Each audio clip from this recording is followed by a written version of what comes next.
20-year-old student Stephanie Aldrich is suing her ex-boyfriend, 24-year-old cook Michael Wynn, for the cost of plane tickets to visit him and for the cost to file a restraining order. Order. All rise.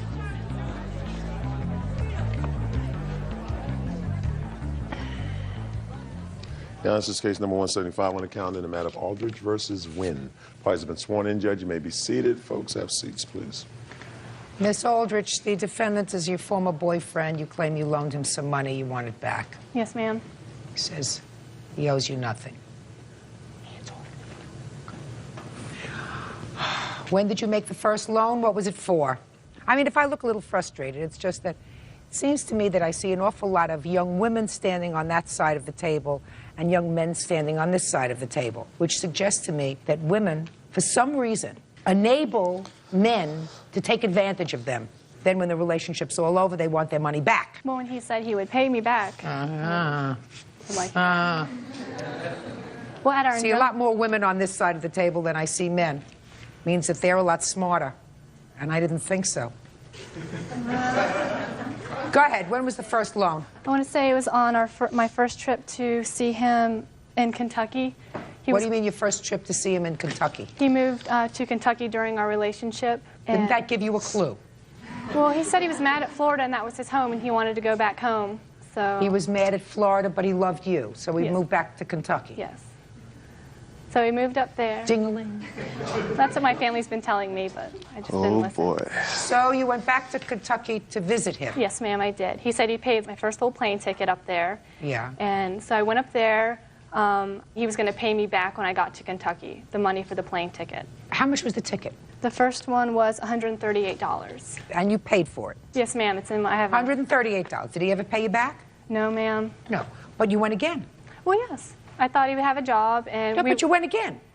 But this time we would go in half because I figured, you know, it's a 50-50 thing, our relationship, so we would go in half. I'm like, well, because he wanted me to come and see him really bad, so he'd pay the first one, and I wanted to see him the second time. So I would say, okay, we'll just pay half. When was the first time you went to see him? What date? 10/31/01. And when was the second time? 12/05/01. Okay. So he paid you nothing of $138 for 2 months, so you went again? Yes, ma'am. That's smart. Well, what was his reason for not paying you back in that 2 months, the $138? He can't keep a job longer than 3 weeks. Then I wouldn't have gone a second time. Well, he supposedly had a job again. Then I wouldn't have gone a second time till I got some money, honey. What else? So I went up there a second time, and he's going to pay half of that ticket. All right, go ahead. And so I get I'm not impressed. The first day we go up there, we go to turn in his work uniform back in, and I ask him why. He said he lost the job. I was like, why? He had no cut and dry excuse, so he used my money for the remainder of the week. So? So he said he would pay me back half when... I'm not interested. What else? Finally comes back to Florida. He came back to Florida? Yes, ma'am. And I was mad at Kentucky, he came back to Florida? I don't really know. You don't know. Yeah, go ahead. So he comes back. We go on a spring break trip. We're supposed to save each $500, put it in together, and that would be our spending money for spring break. And what month was this? 3/21/02. 3/02. Now, from October 01 until 3/02, has he given you back the $138? No, ma'am. Half of the $138 for the second trip? No, ma'am. The second ticket was more. Whatever it was, has he given you back any of the money that you used to spending money on the second trip? Once before we broke up, he paid $106 to me once, and then we $106 for what? Just all the accumulations of money he said he would pay me back for. Now you're going to each save up $500. Yes, to for go the on another spring trip. break trip, yes. On a big spring break trip. Why don't you save up $500 and give you the money he owes you? I figured, why won't he pay me back? He's my boyfriend. Because we had done a previous trip before, the previous spring break to Daytona, and we both put in $400, and we both put in our half and everything, and that was great. So I figured these second times, oh, he didn't, you know, he's in Kentucky, he was tight on money. Okay, he's back home now. We'll get him another good job, but I really want to go on spring break because I've never really, you know, I wanted to go to... That's your problem. Yes, ma'am. So, he's put in $500 each. What happened? Yes. He can't save the money, so I save $250. We go down there, we spend my $250, and then he said he would pay me back for the hotels. So, I'd just like to hear a word from Mr. Wynn. Yes, sir. How you doing? Listen to me. We started... Listen to me. I'm doing fine. Thank you. But that's none of your business. Okay. Our relationship started January 17th of 01, okay?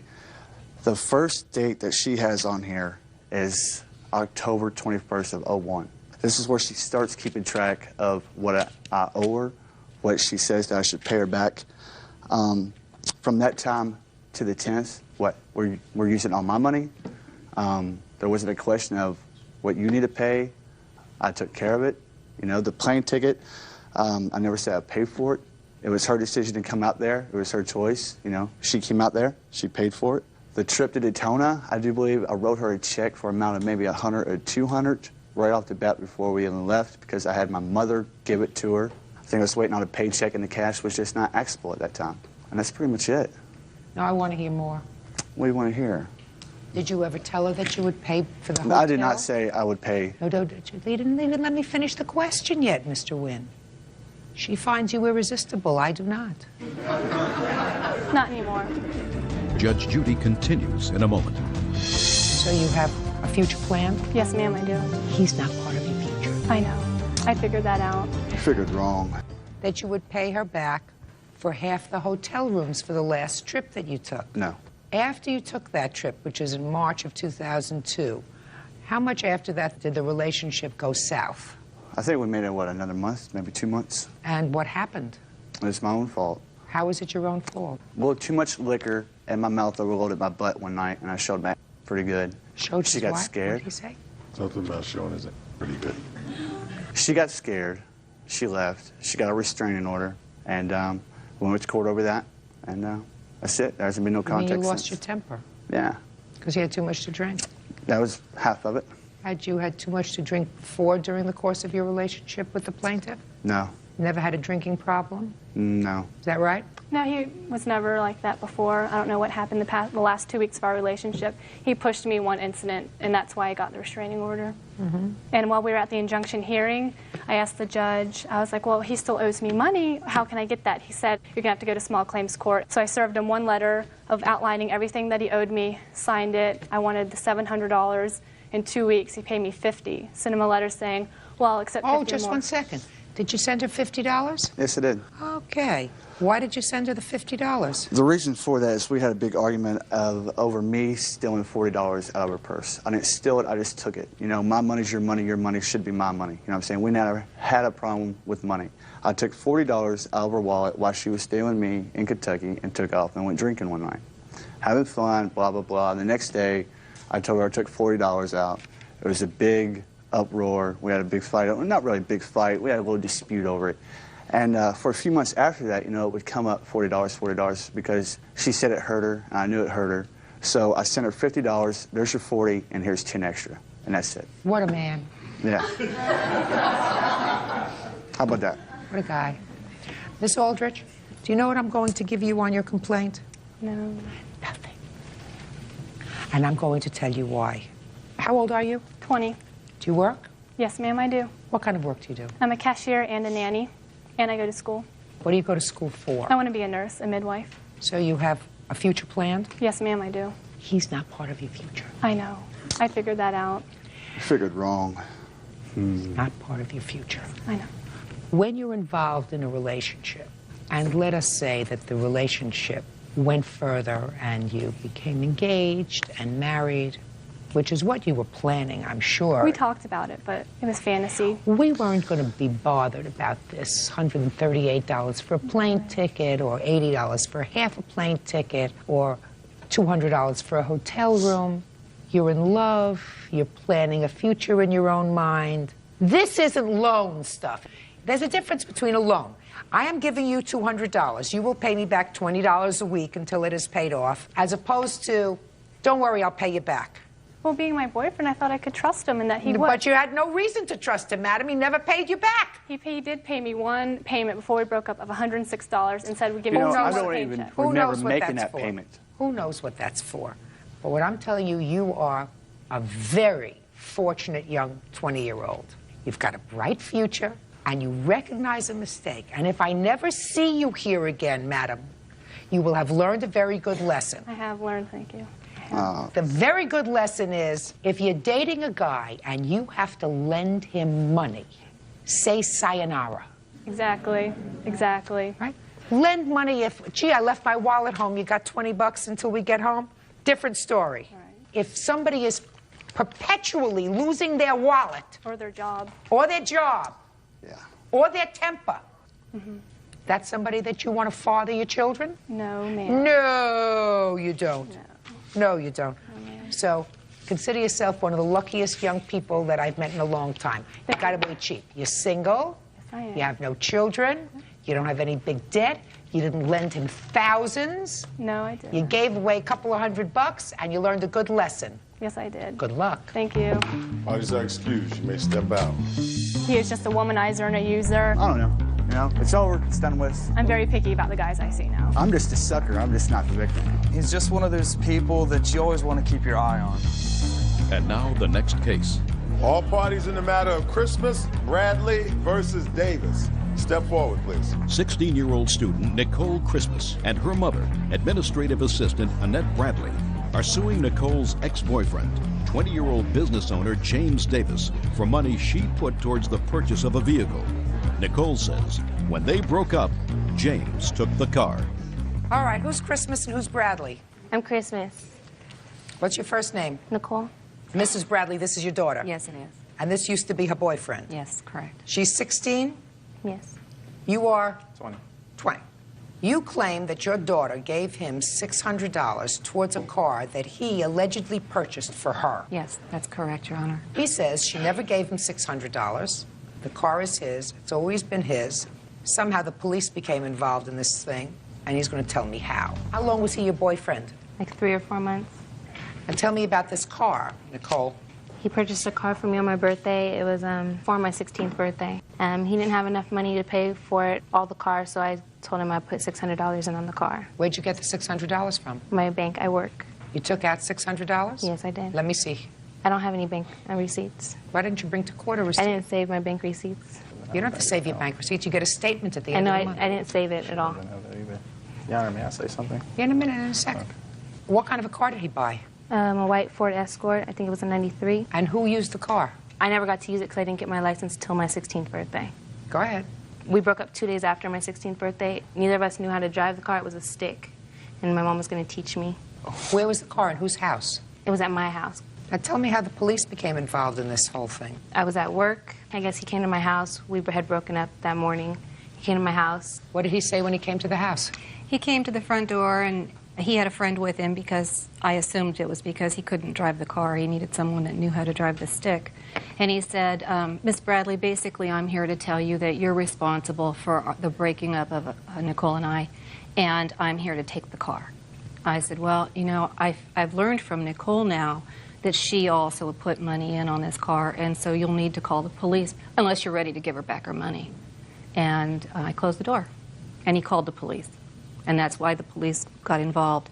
Once they got there, he brought out a receipt for $400, and he told the police officer that he had paid $400 of his own money for this car, and the policeman came back in the home and spoke with Nicole, and she provided him the name and number for the person that they bought the car from. And that woman told the police, no, they both purchased the car. He talked me into giving a receipt for $400 for tax purposes only, but the truth is that they paid this much money for the car, and $600 of it was Nicole's. At that time, the police asked James why he'd initially lied and had him sign a statement promising to repay Nicole $600 within 60 days. And May I James see the did note, sign it. please? Yes.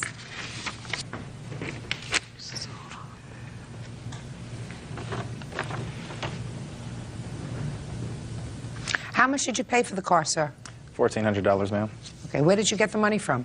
I had a pretty good job working for my dad. I made about $800 to $900 a week. So where did you get this $1,400 from the bank? No, I saved up for 2 weeks in cash. Why would you think Nicole would say that she put in $600 towards the car? Basically, Your Honor, I don't think it was Nicole at all. I think it was her mother. Her mother has been trying to get money out of me for the whole duration of me going out with her daughter. She wanted money for bills. She wanted money for everything. And basically, she's just trying to get more money out of me. Why would you sign this thing, sir? Your Honor, I signed that contract under duress. This is how the police got involved. I filled out a stolen car report. Why did you fill out a stolen car report? Because they had my car and they wouldn't give it back. It was locked in their garage. Did you buy this car for her birthday? No, I did not. For her birthday, I got her 2 dresses. The car was purchased by both James Davis and Nicole Christmas. Mr. Davis has registered the car in his name. although he claims to have purchased the car for Nicole's birthday. No, I did not claim that. The officer wrote this out, right? Yes. Why was the car at her house? Because I let her borrow it. I was driving a brand new car. I had to pay that, and the only reason why I bought the car is for when I go back to college, that's what I was going to drive. Why was the car at her house? I let her borrow it. She couldn't drive it. Her mother wanted to borrow it. Your Honor, I have Her and her mother wanted to borrow it. You bought the car and you said to her, this is for your 16th birthday. Mr. Davis, duress or not, you signed the note in the presence of the police officer who also signed the note that you would pay her within 60 days of the date of this, which is 7/26/01, the sum of $600, and you haven't paid it. No. Basically, they've been harassing me for about 1.5 years now over that money, and the proof that I have that I don't have, that I should not be able to pay her, is she left a phone message on my answering machine. My mom heard it, and she basically said that if I don't get such and such amount of money that she was going to... Just a second. Do you have that? No, I don't, but I do have a written statement from my mom. No. That's all I Answering had. machine, tape. That's very easy. I hear those all the time. Well, at the time, I was in college. They couldn't get a hold of me, and they left it at my home. And Mr. Davis. my mom heard the answering Mr. machine. Davis, is your mom here? No, she's just started a new job, ma'am. Mr. Davis. All she could do was sign something. You signed a statement in the presence of an officer that you would pay her within 60 days the sum of $600. That was in order for you to get your car back, is that right? Yes, he said he... Right, that's what you signed it for. In order for you to get your car back, the officer said, she says you owe $600. You want your car back today? Give her back her $600, or tell her when you'll give her back her $600. If not, I'm just going to leave the status quo and you can go fight this out in court. Ma'am, he directly told me if I do not sign the contract, I will not get my car back. And That's not true, Mr. Davis. That's what he told me. No, he said you wouldn't get your car back that day. That day, then you go to small claims court and you sue her. I was moving into my apartment in San Francisco, and I needed my car. That's the only reason why I signed Just a it. second, did you come with a friend? Yes, I did. Is the friend somebody who could drive a stick shift? Yes. Why did you bring a friend? Because I was going to get my car back. He was moving into the apartment with me. I was Just a his minute. roommate. You brought the friend because he knew how to drive a stick shift. Yes. And you did not. Yes. So you couldn't move into your apartment in San Francisco with this car because you didn't know how to drive it. He was going to teach me how to drive it, ma'am. Judgment for the plaintiff in the amount of $600. That's all. Parties are excused. You may step out. Now, this is case number 92 on the calendar in the matter of Malavenda versus Breen. Parties have been sworn in, Judge. You may be seated. Folks, have seats, please. Mr. Malavenda, it is your claim that the defendant assaulted you on an airplane. That's correct. The defendant says it was just a tap. And he is counterclaiming for ruining the vacation he was planning with his wife, including the loss of some theater tickets because he was hauled off of this plane and he missed his theater and he ruined his vacation. Is that right, Mr. Breen? Yes, ma'am. All right. Tell me when this incident occurred. On December the 1st of year 2001, Where were you going? to Las Vegas And where were you boarding the plane? at Lindbergh Field in San Diego. Okay. Tell me what happened, sir. At 12 o'clock, we boarded the plane. I say we, it's Dane, Lay, and myself. And we sat down, and there was a... Did you have assigned seats? No, there are no assigned seating. We had boarding cards, and we had sat down. It was in the middle of the plane. 15, 20 minutes later, they announced there was a mechanical. Would everybody deplane, leave their luggage, and return to the same seat? It would take no longer than an hour. At that time, we did. And we came back within the hour, and they said, well, it's going to take longer to get the part than we thought it was. So they said, we're going to take another piece of equipment. Everybody go to gate 6. Another piece of equipment, meaning another plane? A plane, yes, ma'am. Then at that point, both my friend and I went to gate 6. They opened up the gates, and they said, don't worry about seats, just grab the first seat you come to. It was the same airlines? Yes. Quiet. And Not assigned seats? No, ma'am. There was no assigned seats. Okay. So I approached, and the first row was taken, the second row was taken, the third row wasn't. So I let my friend, he doesn't fly that often. I said, go ahead and take the window seat, Dane, because you don't fly. I think he's flown once in his life. He says, fine. So I sat in the middle.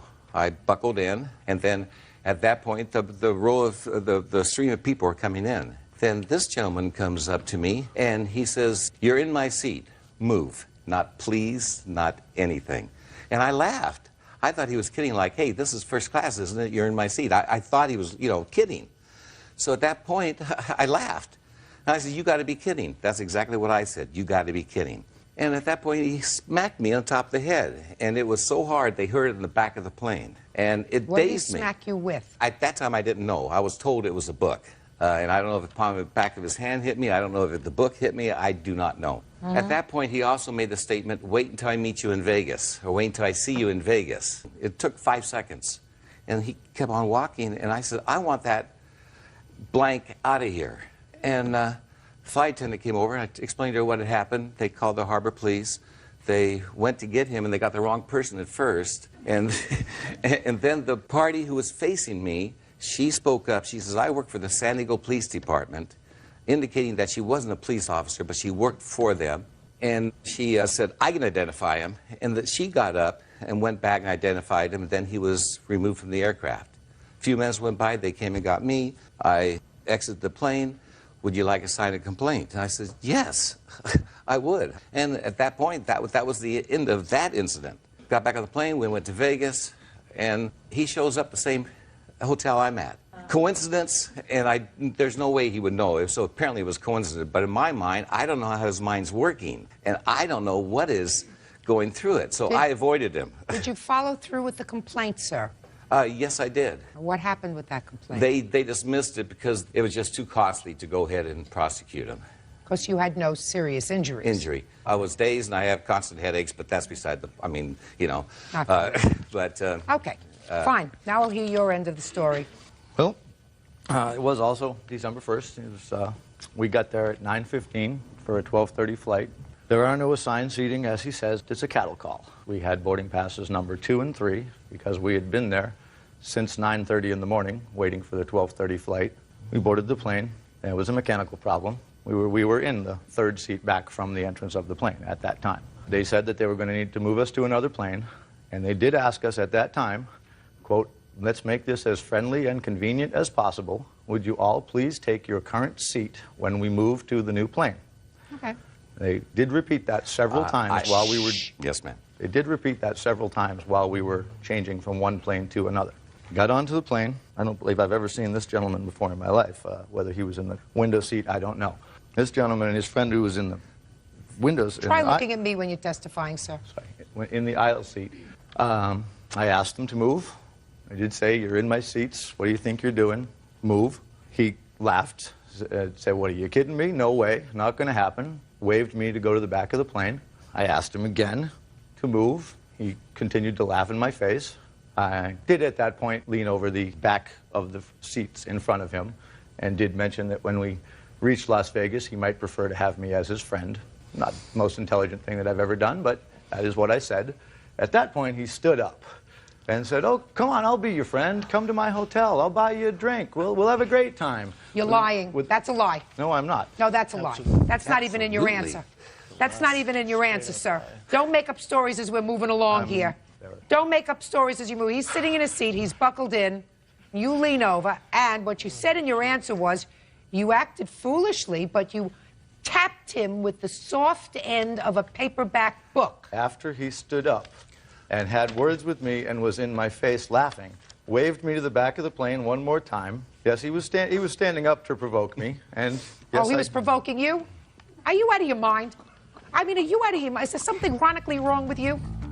Judge Judy continues in a moment. You saw what he did. What did you say to him? I didn't say much. I was shocked. You were shocked. You said to him, what's wrong with you? Does he have a bad temper?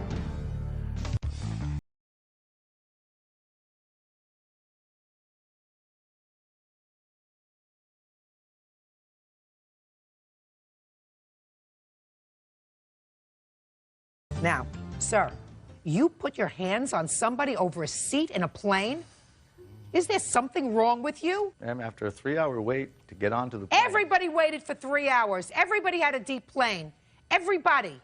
Yes, ma'am.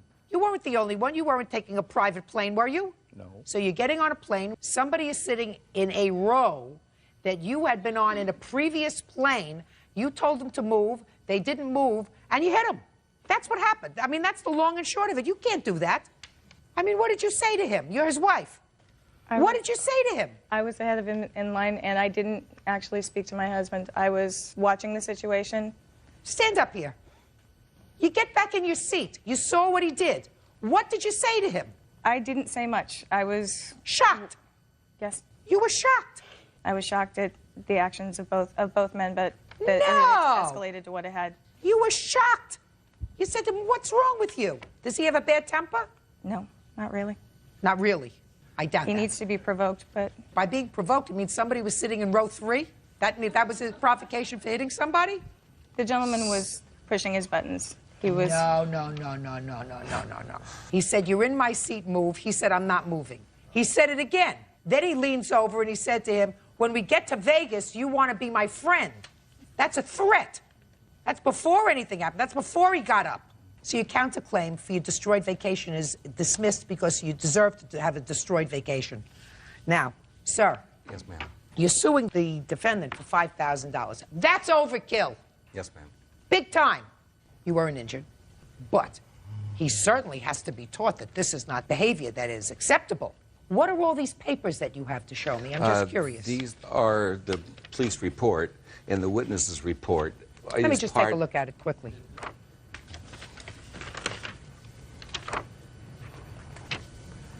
And my witness officer. Yes, ma'am.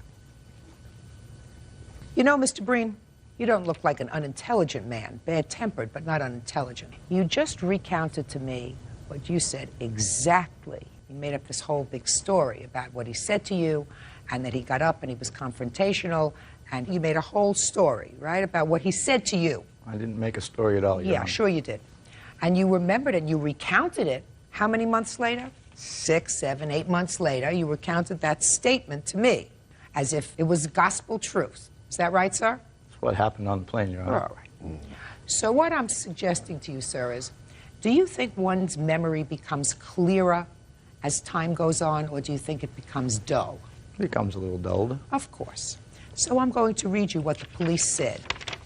Police said, suspect Breen made the following statement, and then it talks about having to deplane one plane for another, and you were told to take the same seats. Breen asked him to move, and Malavenda laughed and refused. As Breen was walking away, and this is your statement, Malavenda made a smart comment which Breen could not recall. So you're saying you're one of the few people who, after a period of time, without hypnosis, without truth serum, things become clearer than they were on the day of the incident. So to the police, you couldn't recall what he said to you, but to me, 8 months later, you recall every word. Judgment for the plaintiff in the amount of $1,500. Your counterclaim's dismissed. That's all. Parties are excused. You may step out. The way he said, "You're in my seat, get out." I laughed. I thought the gentleman was kidding. I was wrong to hit him. I saw him hit Tony upside the head very hard with a paperback book. This book, on the open part, pretty much like that. And now the next case. All parties in the matter of Real Muto versus Kessinger, step forward, please. Real estate investor Gary Real Muto is suing his godson's friend, 17-year-old Mark Kessinger, and his mother, Christine Kessinger, for the cost to fix his quad runner. Mr. Real Muto, the defendant's son, and I assume that that's this young man who was 16 years old, was driving or riding on one of your recreational vehicles and had an accident and severely damaged it. You want his mother to be responsible for the damage to the vehicle. Is that right? Yes. And his mother says that it's not her responsibility. Correct? Yes. So I want you to tell me when he was riding the vehicle, when it was damaged, and under what circumstances he got control of the vehicle. Okay. On September 11th of 2001, a very close friend of mine had passed away from a medical disease. In October, I had returned to New York. I was living in Las Vegas at the time. I lived in Long Island, New York all my life, but... Mr. Real Mundo. Yes. I don't need your history. Tell me Okay. the date that this happened with the vehicle. Okay. And how come he was driving it. Okay. Thought I made that clear. In October, I had picked up the vehicles and... You said vehicles. You had two? 2 quads, yes. What is a quad? A quad is a recreational vehicle meant to go out in the sand dunes or on trails and off-road. Okay. When I was leaving on a Wednesday night to go back to Las Vegas, my godson, Bubba, who's a witness, and his friend had wanted to use the quads for the day. His friend is this young man? Yes, Mark. Okay.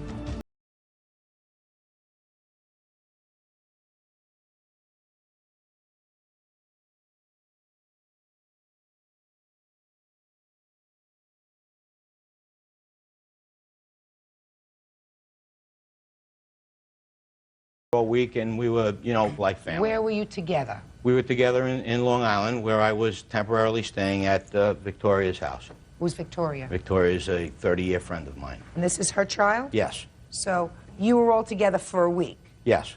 but you had not met Mrs. Kissinger. No, I haven't. And your godson said to you, could we ride your bikes? Yes. And what did you say? Well, we said yes, they can ride the bike. Because we said yes. Myself, Victoria, I discussed it with Mark Now, why did you discuss it with Victoria? regarding her son's ability to be able to stay home from school that day and to go out and ride the quads for the day. Other than just staying home from school, and is it okay if he goes out and ride the quads? Is that what the discussion was? Well, the discussion was a little bit more detailed than that. It was obligations to wear helmets, obligations to come home at some certain times just to check on them, and their responsibility for any damages and definitely for their safety. Okay. So what happened next? Okay, so they were riding the quads and acting just like gentlemen all day long. We told them to come back at certain time intervals. They came back. They always had their helmets on.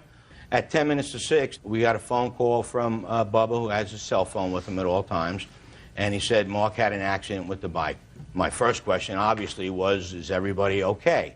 And he said, yeah, but one of the quads was damaged to the fact that they can't drive it home. At that time, Bubba's father went with a pickup and retrieved the bike and also the two young men and brought them back to the house. Mark was extremely upset. We talked. You know, I told him the key thing is that nobody's hurt. Okay, the bike can be repaired and there's no problem. He was very upset and claimed many times that you know, he'd be responsible for repairing the bike. You know, I claimed responsibility beforehand, and I still claim it now. We hugged, we embraced. I felt very sorry for him. I asked him if he wanted me to call his parents and break the news to him, and he asked me, please don't. He'll take care of it himself, that he knows his parents, and they might react a little strange right now, so. All right, and there came a time subsequently to that event that you did contact his mother? Yes. And had she been made aware of this accident? I would have to assume that she wasn't made aware from Mark until I had made the calls to the house. Okay. And she told you that she felt as if it wasn't her responsibility? Yes. It's not. Okay. It's yours. My responsibility? Absolutely. Okay. Good. I'm glad you see it, so I'm going to explain it to you in case you don't understand it. Mrs. Kissinger doesn't have to say anything, and I don't have to know how this accident happened. Mr. Realmonto, you said certain things that were really quite telling. First of all, you never met Mrs. Kissinger, nor did you see fit to call her and say to her, is it okay if your son stays home from school today with Bubba to ride these wrecked vehicles? You spoke to Victoria, and you said to Victoria, is it okay if Bubba stays home from school today to ride the wrecked vehicles? But you never contacted his mother. That's one thing. Two, let us say, Mr. Realmonto, that he was riding that wrecked vehicle, and when it was damaged, he was damaged. Broken arm, broken leg, broken hand. Do you know who would be responsible? You. Yes. Because you gave him permission. His mother never gave him permission. You gave him permission to ride your wrecked vehicles. What do you know about him? What do you know about whether his mother would have given him permission to ride a vehicle that's capable of causing injury for a minute? Now, sir, you took it upon yourself to hold the safety of a minor who was not your child in your hands by giving him control of a vehicle that is capable of causing injury. And you can't make a contract with this young man because he's only 16. So the fact that he says to you, I'll take care of it, it's my responsibility, he has no obligation to you. Do you understand that? I do understand that. Can I interject Absolutely. something? I spent a few days with him, and they were very responsible. I don't want to say children because they're not children at these ages. In the eyes of the law, they are. They've proven to me that they were responsible people. When they had a request, I was very easily to say yes because they were responsible. You were a nice guy. Thank you. You're a nice guy. Thank you. His mother's not responsible. Okay. The only way that his mother would be responsible would be if he took it without your permission, if he stole it, Right.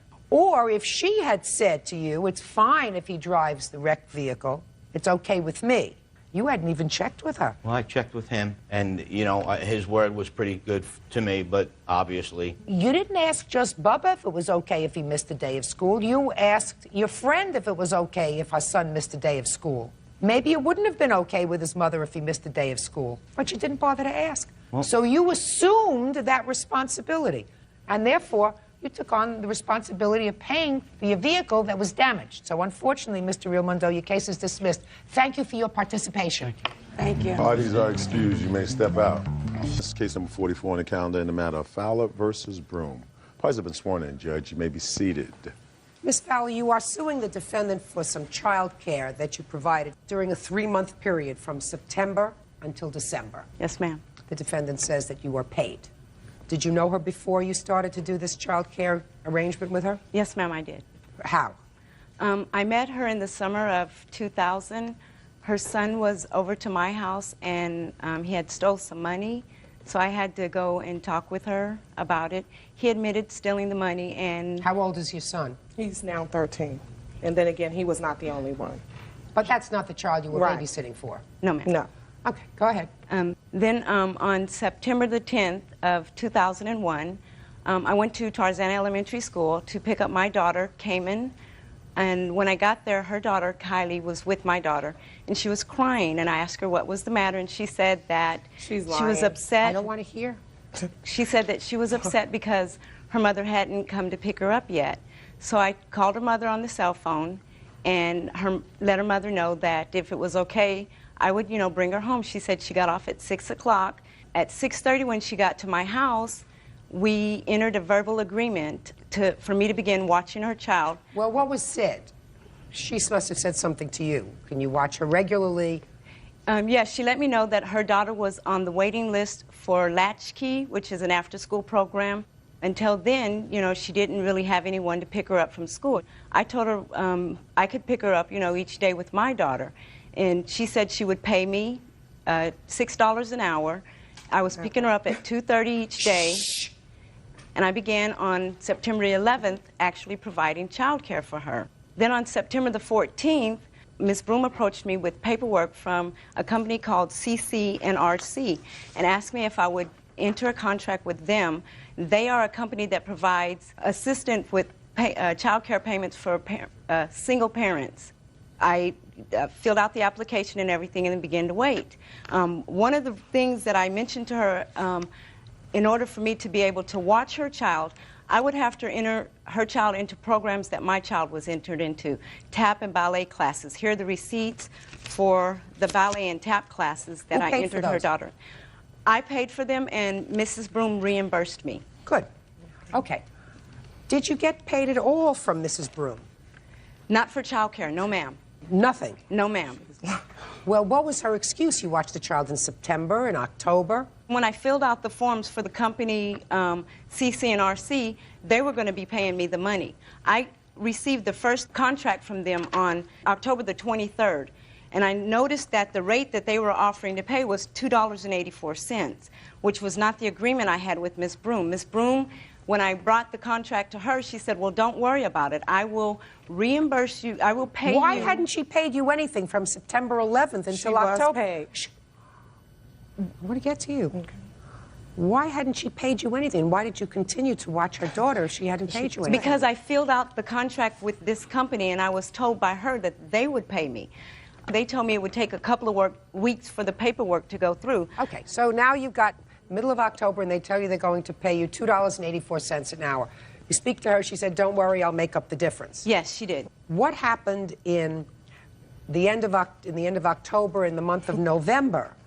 Because clearly, she wasn't giving you, according to you, any more money, even the difference, even if you were paid by the state. She wasn't. Well, she always had an excuse as to why, and me being her friend, I didn't, you know, I was trying to actually help her. She was having problems with her son in school. She was having financial problems being a single mother or whatever. And I was being very understanding of that, being a single mother myself. Did you get any money whatsoever from the defendant? No, ma'am. Did you get any money from this organization? Yes, ma'am. On December the 20th, I received a check from that organization. For how much? For $360. And here's the copy of the paperwork for that. Ms. Broom and I met on October the 15th to go down to CCNRC to ask what was going on as to why I hadn't been paid. They stated that I had not had a TB test. So on the 19th, I had a TB test, and here's the record for that. Okay. Okay. Then they said it would be a few more weeks for the paperwork so those weeks to go through. that you babysat for her 5 days a week, is that right? Yes, ma'am. I kept a... Just a second. And how many weeks did you watch the child? I don't have the weeks calculated, but I do have a tally for each month of September, October, November, December, the days that I watched a child, the hours that I watched a child. CCNRC provides you with this type of form that you turn in. Okay. Now I'll hear you, Ms. Broom. Okay. First of all, I would like to iterate that my daughter did stay on the grounds. I took my lunch at 2:30 between 3 and picked her up. My children, both of them, were able to come to my job and sit in the conference room. Listen, I'm not interested. All right, well, other than Not that, interested. my daughter would not be standing there crying. She called me on my cell phone. She says, I'll take Kylie home with me. And then she says, I can watch her if you want. She offered. I never asked her. That's not true. Which is fine. I never asked her to do anything. I told her that I had Kylie on the waiting list with CCRC, and if she, if we discuss it, if she didn't mind, she can watch her, and she can sign a contract with them, and they'll reimburse her. I pay CCRC a portion of whatever the child care is. How much do you pay CCRC? It all depends on what the provider is being charged. Here's a log of what I pay CCRC. She was paid. That's the bottom line. I don't owe her any money. There were things that were going on in her home. She was rather upset because I removed my child from her home. That's not true. There were things. She has an autistic daughter. She stayed with, listen to me carefully, Ms. Broom. Your daughter stayed with her part of September, October, November, part of December. And what you're telling me, your defense to this case is that your arrangement with her was that she was going to be paid by this organization. And until she was paid, I paid her cash. Okay. And in the same instance, just like I paid her for ballet and tap, she was reimbursed for child care. Yeah, okay. She was reimbursed for child care. Really? Not only did she, and she's making a statement that she watched my daughter. We did things for each other. We were supposed to be friends. Quote unquote, I thought that's what we are. In the same instance, she made matters even worse. I didn't even want to deal with it, remove my child from her home. The things that went on in her home, I couldn't relate to it. Forget. Okay. I'm not interested. You left your child there. That's the bottom line. Judge Judy continues in a moment. She's lying. No, I don't believe she's lying. Well, I believe she's lying. Well, I don't care what you believe. The most important thing is that I don't believe she's lying. I don't believe that for 1 second. And later today, you were on City Time romancing his girlfriend in his house. You didn't tell me it wasn't true, Mr. Flores. It's not true. Because I have a feeling you two guys are playing with each other a little bit.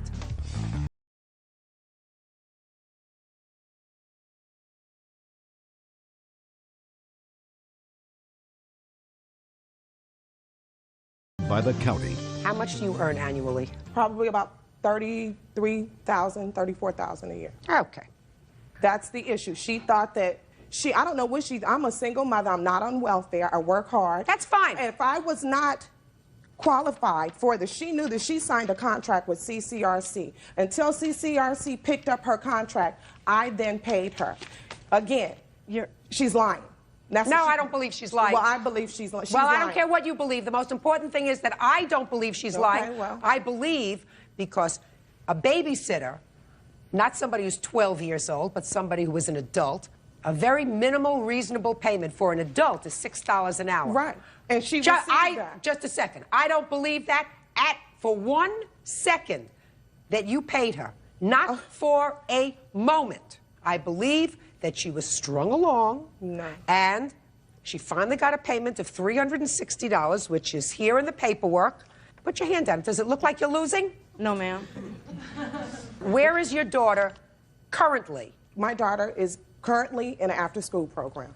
And when was she accepted in the after-school program? After... What month was January. Right. So you stopped with her in December? No, I did not. It was at the end of November. Listen, you're a fast talker. No, I'm... Bottom line is, I believe that you agreed with her and you said, I can pay you $6 an hour.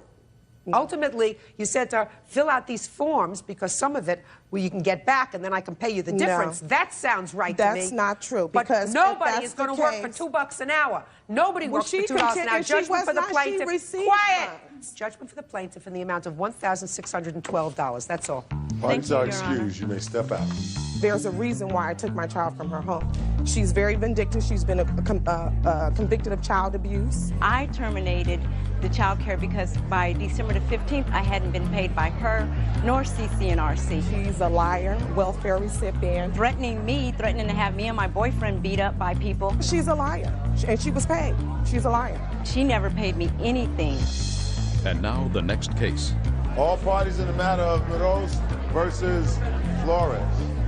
Step forward, please. Warehouse worker Angel Muro is suing his ex-wife's ex-fiancé, Marco Flores, for car damages and pain and suffering. Marco is countersuing for damage to his truck and for harassment. The defendant is the fiancé of your former girlfriend. Is that right? Yes, we have a daughter in common. How old is the child? She's 10 now. How long did you live with her? About 10 years. But you don't live with her anymore now. She's engaged to Mr. Flores. That's right. Your complaint is that Mr. Flores caused 2 accidents. One happened in August of last year. One happened in February of this year. The one that happened in August, you got paid for. Is that right? Correct. My car was repaired. I'm not dealing with that. Now that you hurt your knee or something. Should have dealt with that before your insurance company paid for it. But you say that he caused an accident in February, and because of his driving, he caused you to hit him in the rear of his car. He says that you hit him in the rear of his car, and it was your fault, and he is counterclaiming not only for that incident in February, but also he says that you have been harassing both him and his fiancée and have written defamatory letters to their bosses, all of which I will see. Now, I want you to tell me where this accident happened in February. This happened in Sun Valley. Tell me what happened. I was going south on Laurel Canyon, and when I got up to Strathern, I noticed Marco, and he had pulled up in front of me, and there was another car, a friend of his, and another car, a big Ford behind me. I didn't get How did you know that the other person in the other car was a friend of his? I didn't. You didn't? No, I didn't. Shh. I didn't. I just, when we were at the light was red, so we were just sitting there, and the car behind me kept easing up on my tail. And I kept looking up at the mirror at him, you know.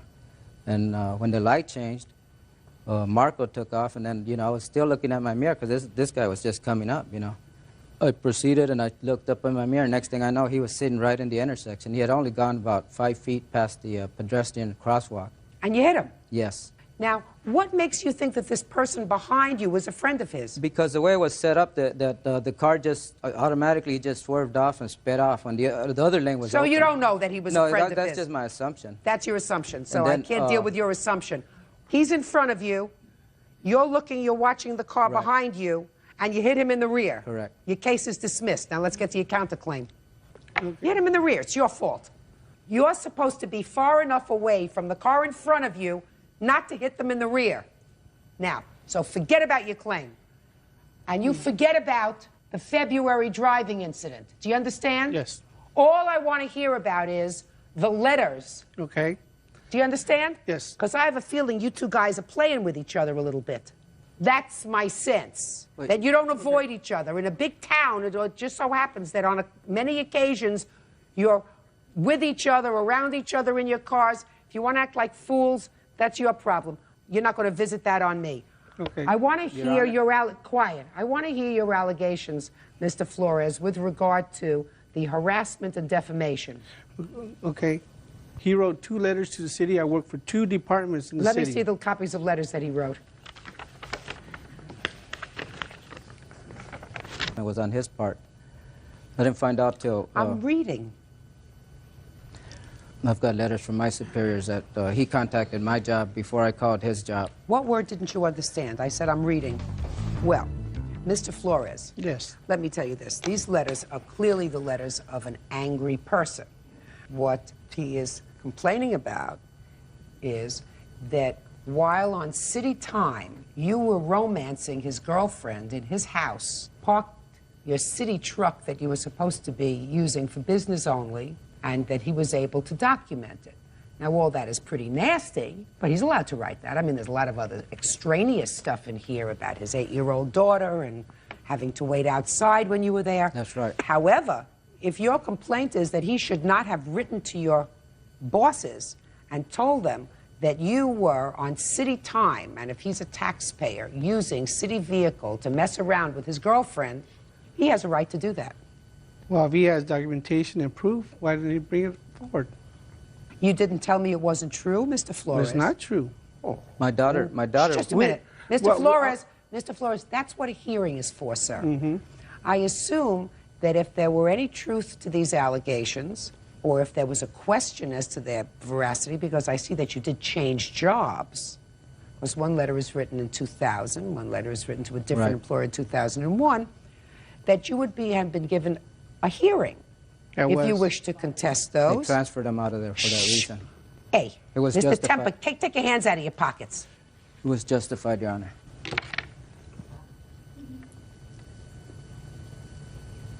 So he has a right to send in those letters. You have a right to have a hearing. He was angry. By the way, how come you lived together for 10 years and never got married?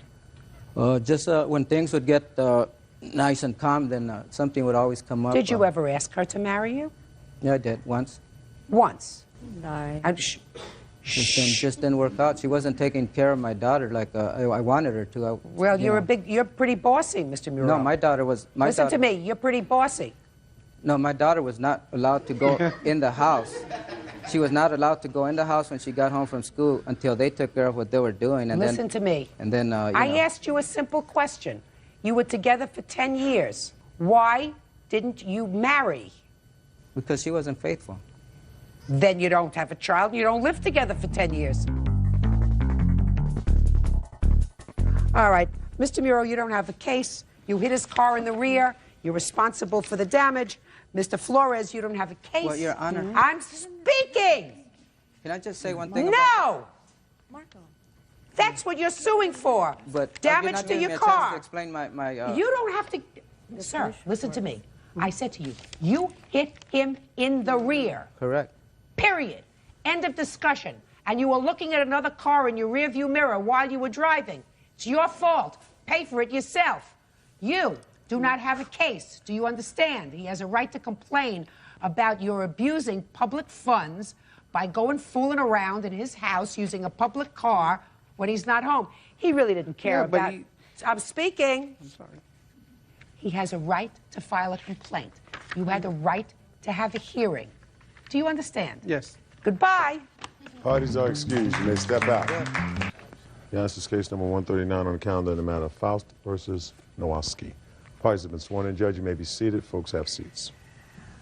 Mr. Faust, you claim a loan to the defendant for some bad checks that she wrote, and also the return of some property that she has that you claim is really your property.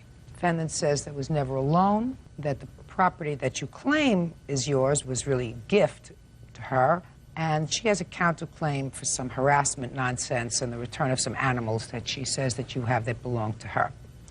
So let's start with this loan, which is really the big part of this case. Ms. Nowalski, you wrote some bad checks? When? 2 years ago. And you were dating Mr. Faust at the time? Yes. And you agreed to make good on those bad checks? Yes, I did. So that she would not either be prosecuted or worse? Correct. Tell me about that, sir.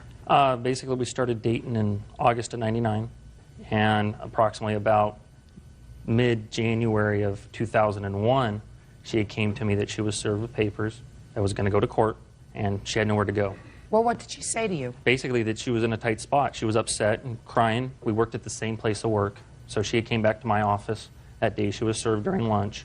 And we went out to lunch, and she was upset about it. And what did you say to her? Basically, I was a little upset because she hadn't came to me because this had been going on for several months, and she was evading the companies and the phone calls and even attempting to make payments. So I was a little upset because I was lending her some money here and there that wasn't expected back during this whole time also. That wasn't expected back. So you were not lending her, you were giving her money.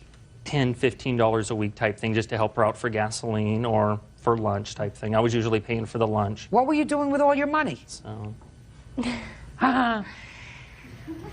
It's not an answer. What were you doing with your money? If you're working, what were you doing with your money? I was working. I wasn't making a lot of money, and I was spending too much money. And On the what? checks went through, and they went bad. On what?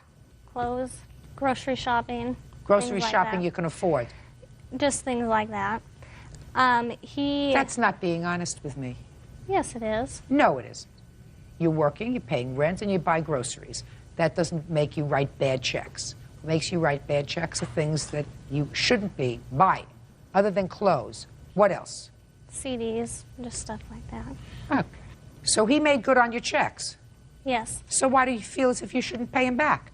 We didn't have an agreement that I would pay him back. What was your agreement? He came to work. I had the papers. He came to my work and said that he would call him and take care of it. So he called him up and he wouldn't have known about it. Listen to me. He didn't come into your office one day and say, let me see those papers. What happened is you contacted him and told him that you got served with a summons. Right. Is that right? Yes. And was that during the day, during business hours? Yes. So you were pretty upset? Yes. What did he say to you when you said you were crying and you were pretty upset? He said he would take care of it. That's exactly what he said. He said. And what did you say to him? I didn't know what to do. I said, okay. He called them up and he paid them for me. Mm-hmm. Why should he do that for you? Because he loved me. Really? Mm-hmm. And is that why you let him do it? I let him do it because I had nothing else that I could do. Do you love him now? No. Then why don't you pay him back? We never had an agreement to. He has constantly, first it was $600 he wanted, and then it was $1,000, then it was $1,400. How much were your checks, the bad checks?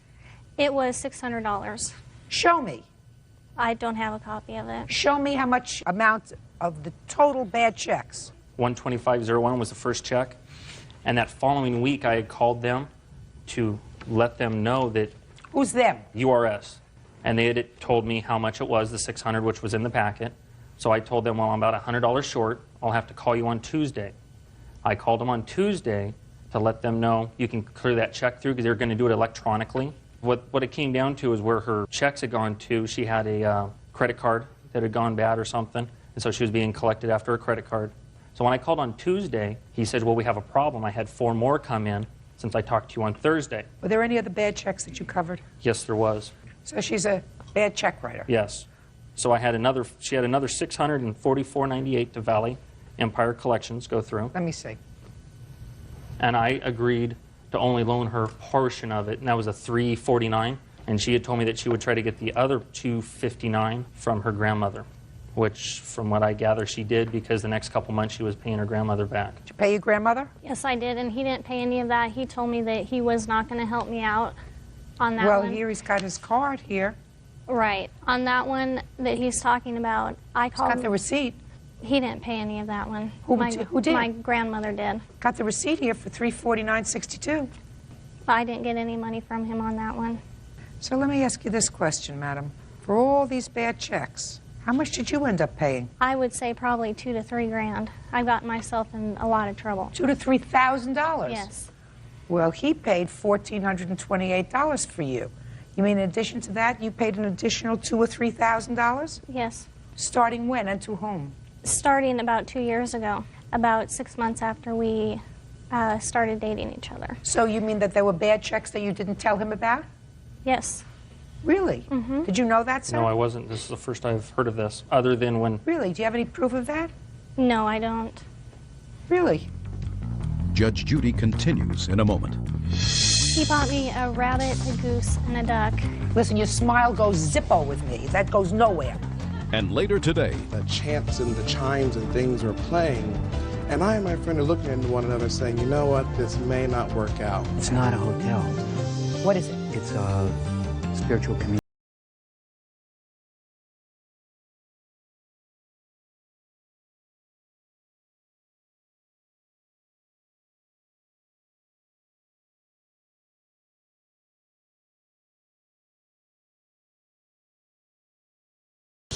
and her duck. Now you want to tell me about this gun that you want back? Basically on the gun I'd purchased on my birthday, my 27th birthday, July 1st of 2000. What kind of gun? It's a Jennings 38. Mhm. I had bought it for myself, took it to her house, had wrapped it up at her house on my birthday, and unwrapped it as a present to myself. So you unwrapped the gun as a present to yourself, and what'd you do with it? Gave it to myself. You gave it to yourself? And Gave how it to did myself. It was my own birthday present on my birthday. Right. How did it wind up in her house? Because end of July, we had gone out shooting, and she said she'd take it home and clean it and get familiar with firearms a little more.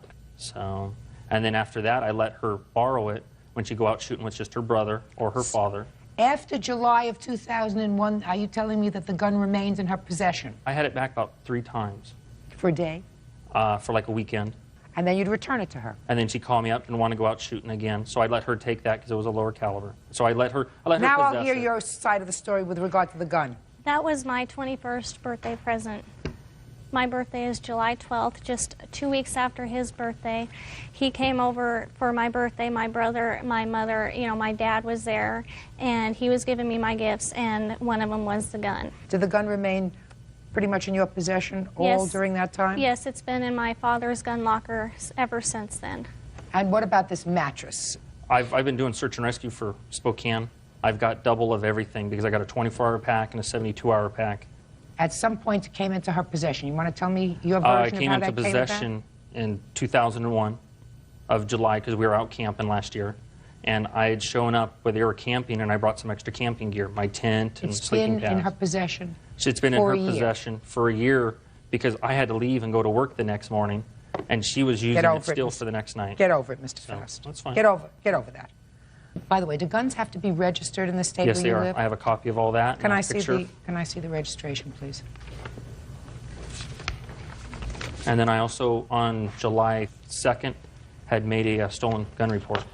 You have a carry permit to Yes, carry? I do, Your Honor. Do you have a carry permit? No, I do not. You return the gun to him. Thank you. You understand that? Perfect. $14.28 is what you owe him for your bad checks. Now, Also on and the that, gun. it's actually less because after we broke up, she sent me 2 money orders, In what amount? 20 each. $13.88. Okay. Now, taking care of the gun's going back, the mattress stays with her. The harassment charge, because he drove by your work a couple of times, I'm not even entertaining, madam. The only thing I'm entertaining are these animals that you say that he has that belong to you. What animals do you say that he has that belong to you? He bought me a rabbit, a goose, and a duck, and we kept them up at his house because I could not keep them in my yard, and he will not give them back. Well, are you living in the same place now that you were living Yes. before? So if you couldn't keep them in your yard before, what makes you think you can keep them in your yard now? I can't. So what do you want them for? They're mine. What are you going to do with them? Listen, your smile goes Zippo with me. That goes nowhere. If I give them back to you, what do you intend to do with them? I'm going to take them to, my cousin has a farm in Montana, And where do you live? Spokane Valley, in the city. All right, so you're going to get on a plane with your duck. No, I'm driving down there next week. Really? And what do you do with the animals, sir? I live on a farm, Your Honor. Fine, you keep them. Thank you. There's something wrong with her. You got out just in time, Yes, so your I did. counterclaim is dismissed. You have my order on your claim. That's all. Thank you. Parties are excused. You may step out. He's a controller. He tried to control everything in our relationship. I found out more info in there before I decided to marry her, so it's good it came to this. He treated me like I was his daughter more than his girlfriend. She was wanting me to pay for more stuff than what she was willing to pay for. He's mad I broke up with him. No matter how much you think you know somebody or care for somebody, you never know. And now the next case. All parties in the matter of Aaron versus Parusha Das. Step forward, please. 22-year-old airline employee Michael Aaron is suing guest house manager Adi Parusha Das for the refund of a room deposit and for the cost to stay at a hotel. Michael says the guest house turned out to be a Hare Krishna commune. Mr. Aaron, you made a reservation along with a friend to stay at the defendant's hotel. That's correct. Where is his hotel located? New York, in the East Village. And where were you visiting from? Columbus, Ohio. How did you find out about his hotel? I had a book that listed a lot of hotels, and actually I called a hotel called the Chelsea. Their hotel was full at the time, and they gave me the telephone number to the sanctuary guest room. And you were looking for an inexpensive hotel? That's correct. Okay. Your lawsuit wants following. You went to his hotel. You had prepaid for 2 nights? Correct. You didn't like it. You checked into the room. You went elsewhere and found a room in another hotel. You want the defendant to pay the difference between his hotel and the second hotel that you found. That's correct. For 2 nights. Yes, ma'am. And also the deposit that you gave for both nights. Well, I have received the deposit from one night. We made an agreement to get my money back from the Sunday night, but I did not receive the $95 back for the Saturday night stay. When did you arrive at the hotel? May 25th, a Saturday, around 3 o'clock. And were you shown the room? No, not before I paid. So you paid, and how much did you give him at that point? $200, $95 a night, plus a $10 room key deposit. And then you went up to the room? Correct. And? We went in, I and my friend, Mr. Tannehill, went into the room, and we looked at the beds, and there wasn't a television, and there wasn't a telephone or anything, and all you smelled were incense, and there were pictures of Jesus and Buddha, and the chants and the chimes and things were playing. And I and my friend are looking at one another saying, you know what?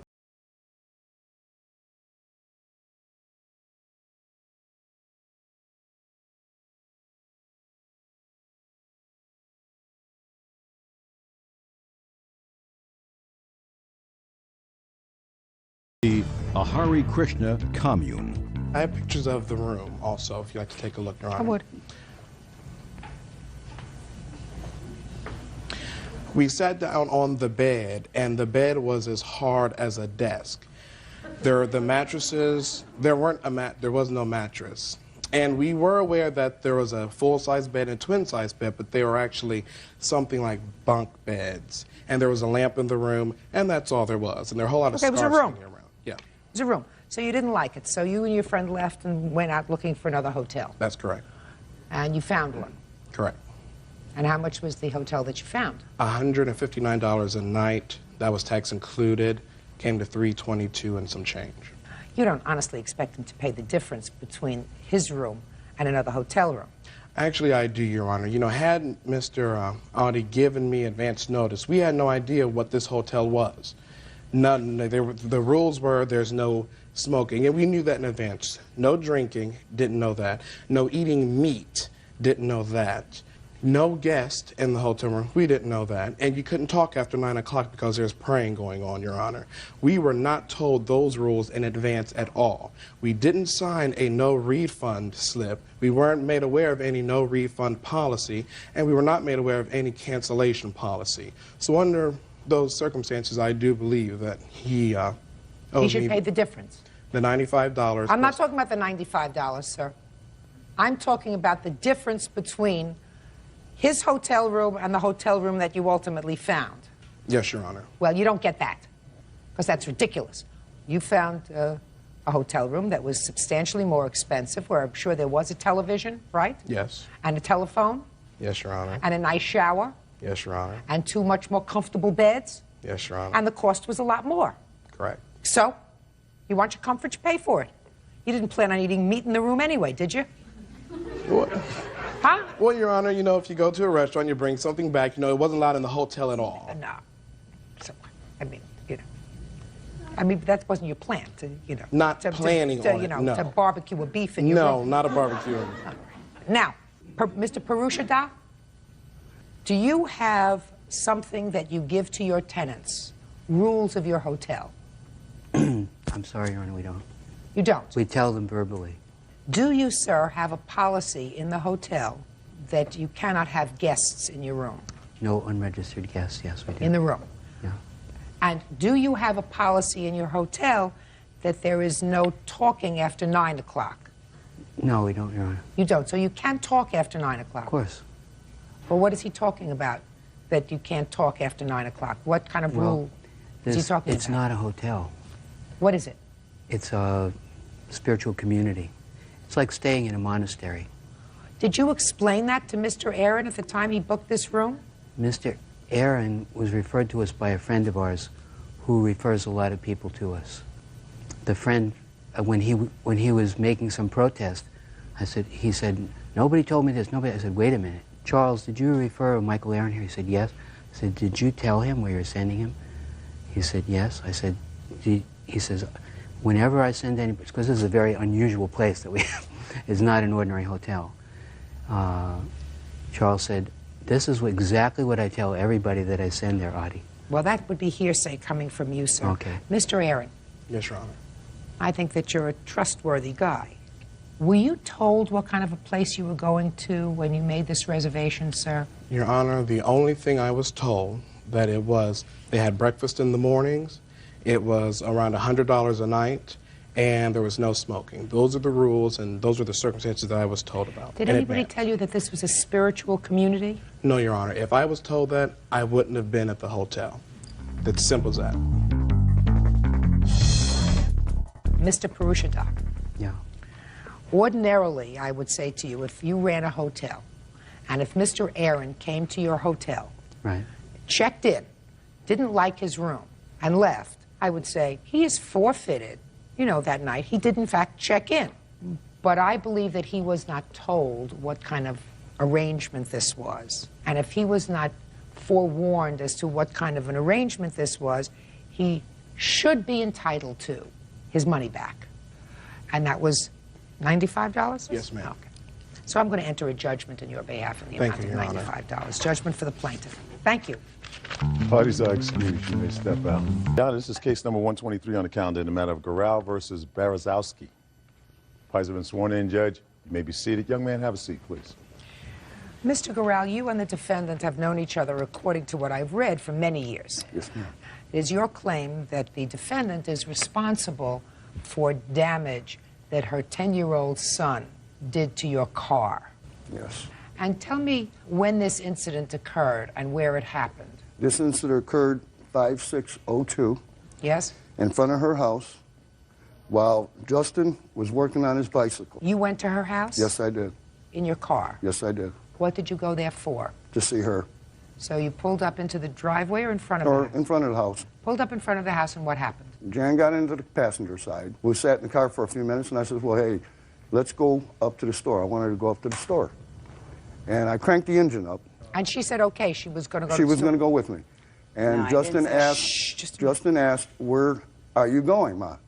And she told me, nowhere. So I shut the car down. But I turned around and I asked her again. I says, come on, well, let's just go up to the store. So I started the car back up. I proceeded maybe about a foot. This is when Justin ran up to the car with a bike rim, overloaded it onto the windshield. I have pictures. What do you mean of it. overloaded it? Well, he smashed the window out. Okay. I also have pictures of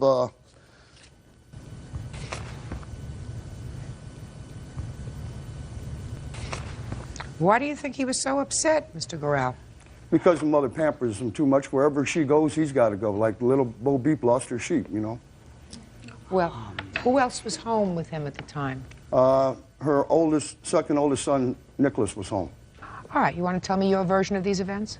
Yes, I went into the car. I had no shoes on. I left the door open, the car door open. I never closed the door. That car Justin door was asked closed. me. Don't interrupt her. Justin asked me, Mom, you going somewhere? I said, no, I am not going anywhere. And then Justin responded, my mom's not going anywhere. And then Justin came into the car, pulling me on my lap, saying, come on, my mom doesn't want to go. She said she's not going anywhere. That is when John backhanded him like this to his chest. John proceeded to go a foot about. His feet were out of the car. Then I was yelling at John.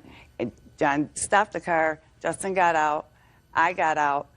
Then John came out of the car and was upset with Justin because Justin did not want me to go, and I didn't want to go. Justin was afraid for me to go.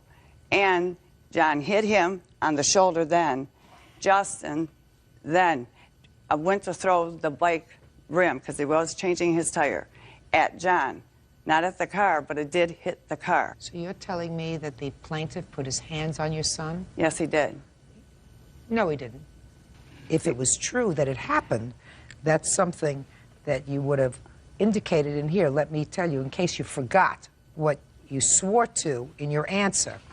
You said, Justin was upset because he thought John was forcing me to leave and John was drunk. Justin was trying to get me out of the car. When John pulled away, John narrowly missed running over Justin's feet. That's when Justin threw the bike rim that cracked John's windshield. Nowhere in this statement do you say that he got out of the car and put his hands on your son, which any mother would say. So when I ask you a question, you may be in the right and you may not be responsible for what your son did. But if you lie to me, then I'll never know. Do you understand? Yes. All right. So let's start again, and let's try to make the stories consistent. Okay, I left the door open. Justin asked me if I was going somewhere. I said, no, I'm not going anywhere. And then Justin said, my mom's not going anywhere. John did, though, push him toward on his chest. He did. And Justin was pulling on me. You were in the car at the time? Yes, ma'am. He was in the car at the time? Yes, ma'am. So he didn't get out of the car and hit him on the shoulder? This was in the beginning. He didn't get out of the car and hit him on the shoulder? Not at that present time, no. No, right. And then, after John had stopped, Justin was out of the car. John did get out of the car and go to the lawn and hit Justin on his shoulder. He did. Did you ever hit the child? No, ma'am, I did not. I don't believe that he hit him. May I speak, ma'am? Yes. Well, after Justin broke the windshield, I sat there with, I'm astounded. My windshield's broke. Where were you when the windshield was broken? I was sitting on the driver's side with both doors closed. And where was she sitting? Right alongside of me, it's a bucket seat. So she was actually sitting there Yes. when he hit the windshield? Yes. And what happened? What did Justin say after he cracked the windshield? Next thing I know, I look over and Justin's sticking a wrench into the air vent. And I said, that's enough. I jumped out of the car. But I went towards Justin. But when I looked and seen that her oldest son was standing there, I says, no, no, no. I'll just go and call the police. I went home, which I have a police report. And it says that the mother didn't do anything. No, she didn't. She didn't do anything. Justin, stand up next to your mother.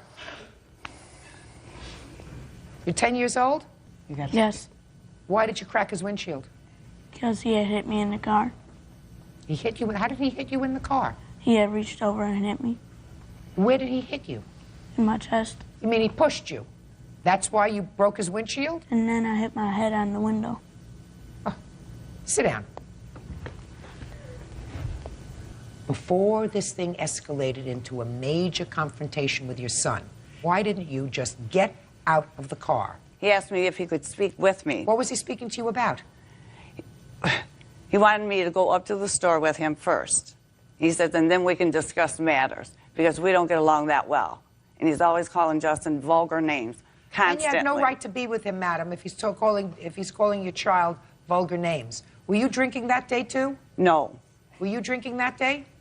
Yes. Was she drinking that day? No. What are you doing behind the wheel of a car drinking?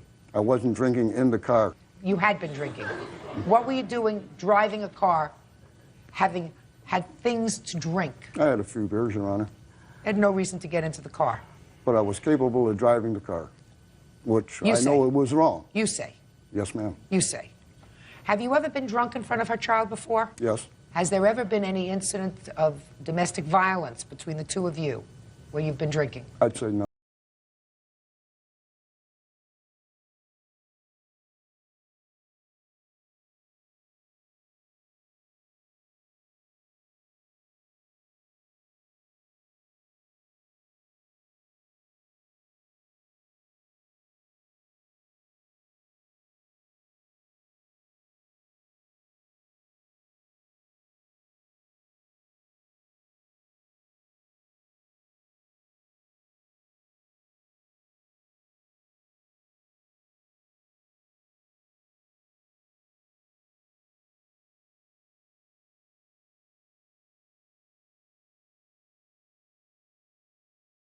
responsible for the atmosphere that was created on that day.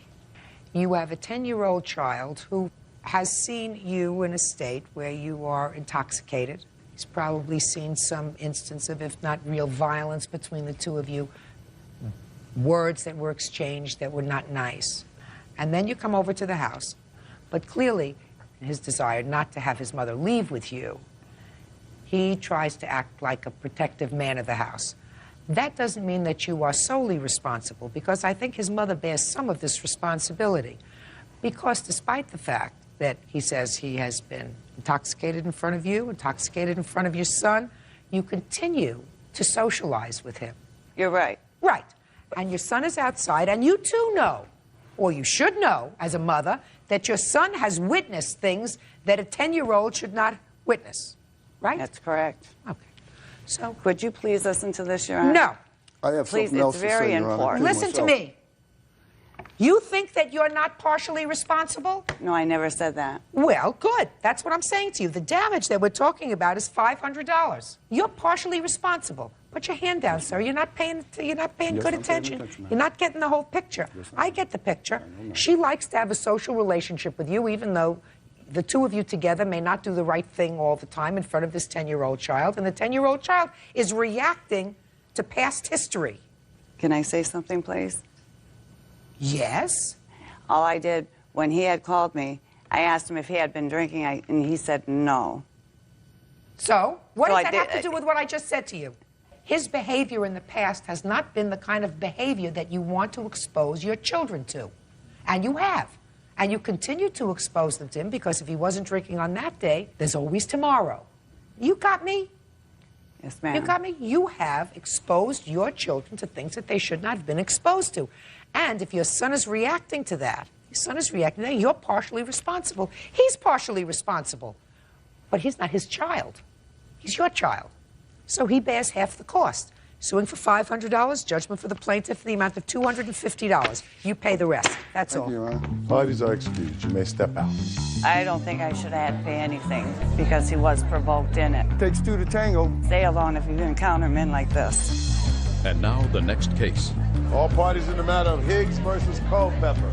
Step forward, please. 20-year-old college student Jennifer Higgs is suing former roommate, 18-year-old student Chantel Culpepper, for destroying her personal property. Chantal denies the charges. Miss Higgs, you and the defendant had been college roommates. Is that right? There were 3 girls in your suite? No, there were 4. According to your complaint, you had the defendant and at least one of the other gals moved out of the suite because you believed that one or both of them were involved in stealing some of your property. Yes. That's not what the lawsuit is about. The lawsuit is about some property of yours that was later vandalized. Yes. And you believe that the defendant was responsible for that. And there were 4 girls in the room.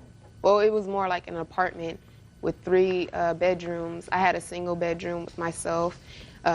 Chantal shared a room with Jasmine, and then there was another roommate named Michelle, who had her own room. Now, there came a time when you found some of your items missing, and then later found your ATM card missing. And when you subsequently went to check, there was some $1,400 missing. Yes. Now, what made you think that the defendant and or this other young lady were involved in taking your credit card? Because that occurred during February of this year. In January, our other roommate, Michelle, had moved out. So basically, it was myself, Chantal, and Jasmine who were in the apartment. And you made a report of that? Yes. To whom? To the campus police. What happened as a result of that? The bank took a while to get back to the detective, and they only keep the video for about a month. And by the time the bank got back to the detective, the tape was already erased. Well, since there was really no proof that they had taken your credit card, tell me on what authority you believe they were in fact evicted from the apartment. Well, basically, we weren't getting along. Other things became stolen. Shower products were being used. My food was constantly being eaten. Okay. So they left. Now, what kind of damage was done to your things in the apartment?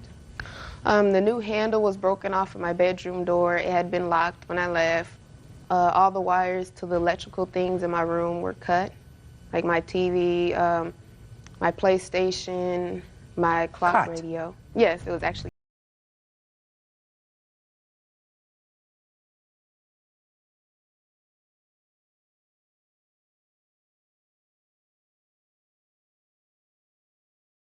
When had the girls been evicted from the apartment? Earlier that day, Chantal was helping Jasmine move her things out, but Chantal's stuff was still in the apartment when they left. Was the front door to the apartment, was that locked when you came home? Yes. Other than the key that you had and that Chantal had and that Jasmine had, did anyone else have a key to your apartment other than management? No. Do you have any documentation for me, photographs or anything Yes, else? I do have I'd like to photographs see, please. of the actual night. And I also have police reports. See the photographs first.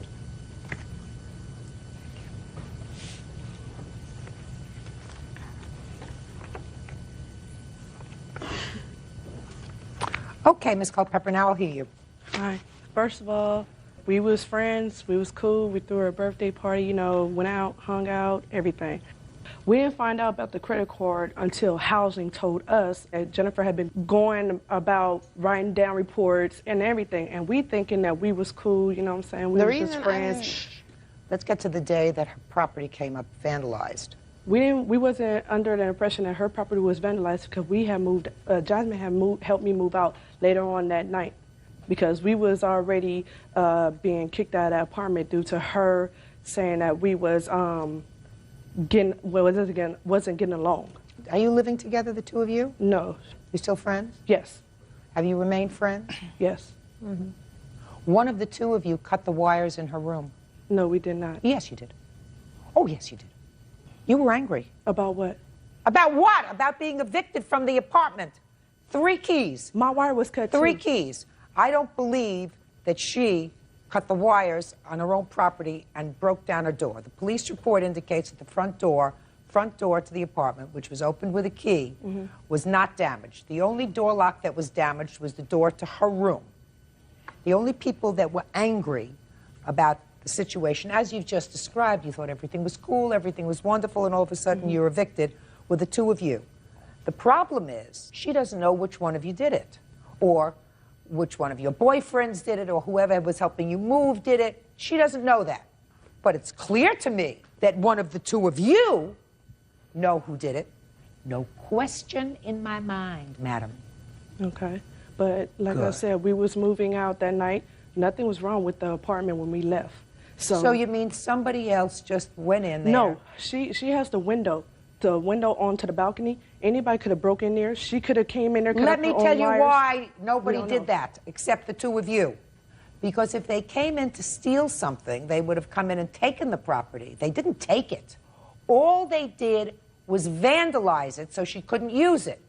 Now, that's done by somebody who doesn't like her. Do we understand each other? No, I'm sorry, I don't. Well, then, what year in college are you? I'm a freshman, going on to Well, my maybe sophomore. you'll understand when you're a junior.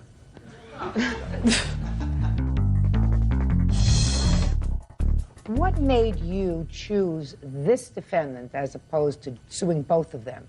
Because with the front door, it actually records whose key was used. Oh, and what time they used it? Yes, I have a report from school that shows the times that she entered it. She entered 5 times while I was gone that night. So that's why you chose her? Yeah. Are you user 1 or 2? I don't know. They never gave me a copy of that. They said that was only for the plaintiff.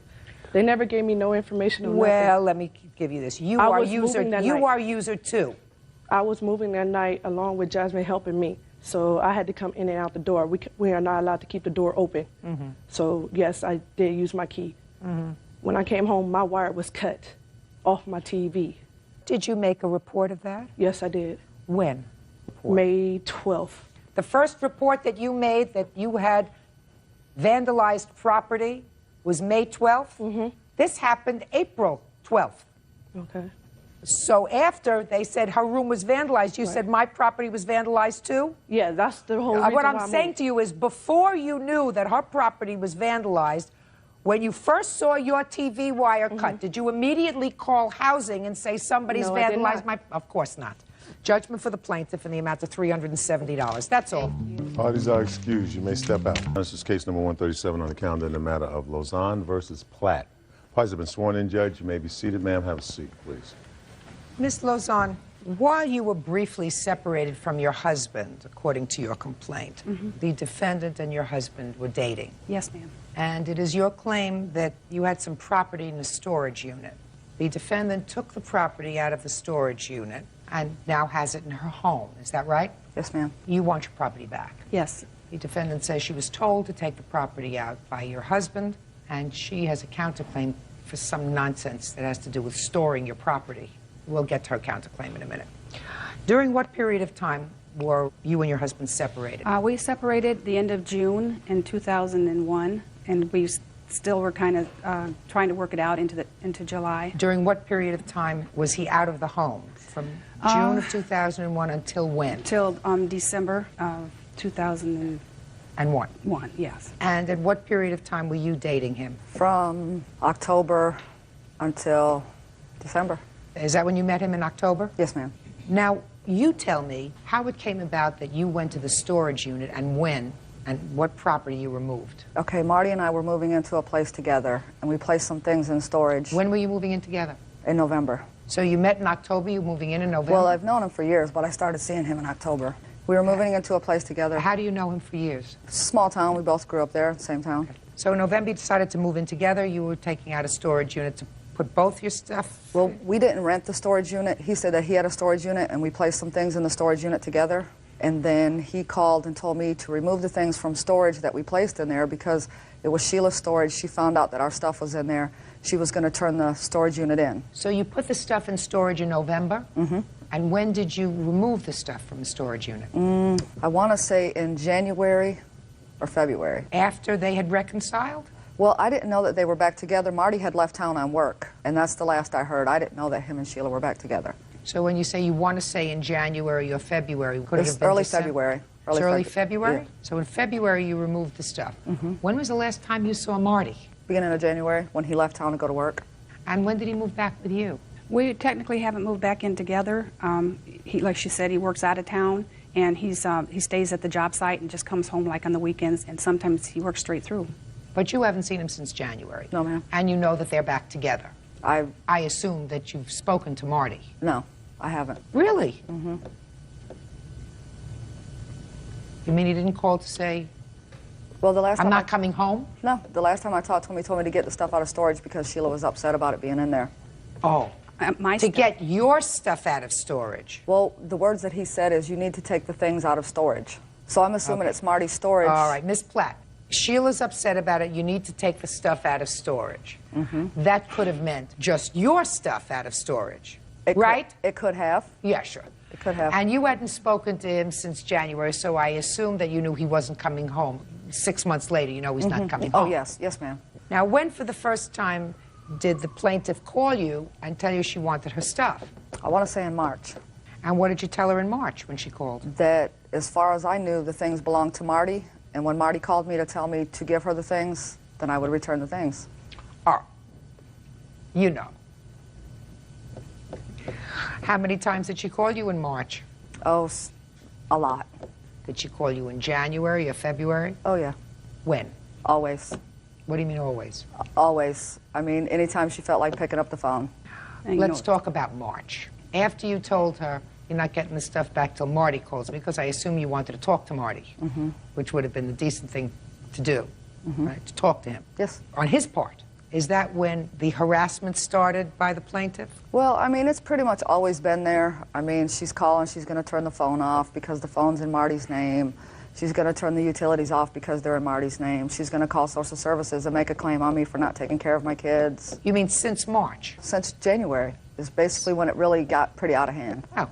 What property do you have that Ms. Platt has in her basement? I do have a list. Do you want me just want to read it off? I'd like to see it. Okay. Commissioner, stereo, Canon camera, camping tent and equipment, vacuum, some clothes, a couple of lamps, blankets, pictures, VCR tapes and movies, a couple of small fans, miscellaneous knickknacks, a small clock radio, and one phone. Is that what you have?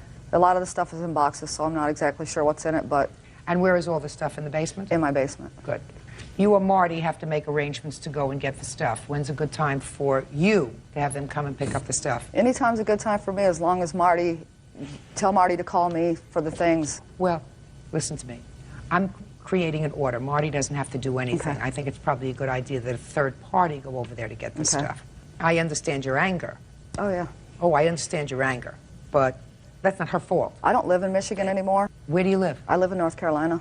And where is all this stuff? The things are in my home in Michigan. Okay, so they're in Michigan. And who lives there? My brother and his wife. Okay, so they don't have to have any contact with you when they go there to pick up the stuff. Fine. Your anger shouldn't be directed towards her. Your anger, if there is any, should be directed towards Marty. Yes, ma'am. Who I see is cowardly enough not to be here today. Exactly. Thank you.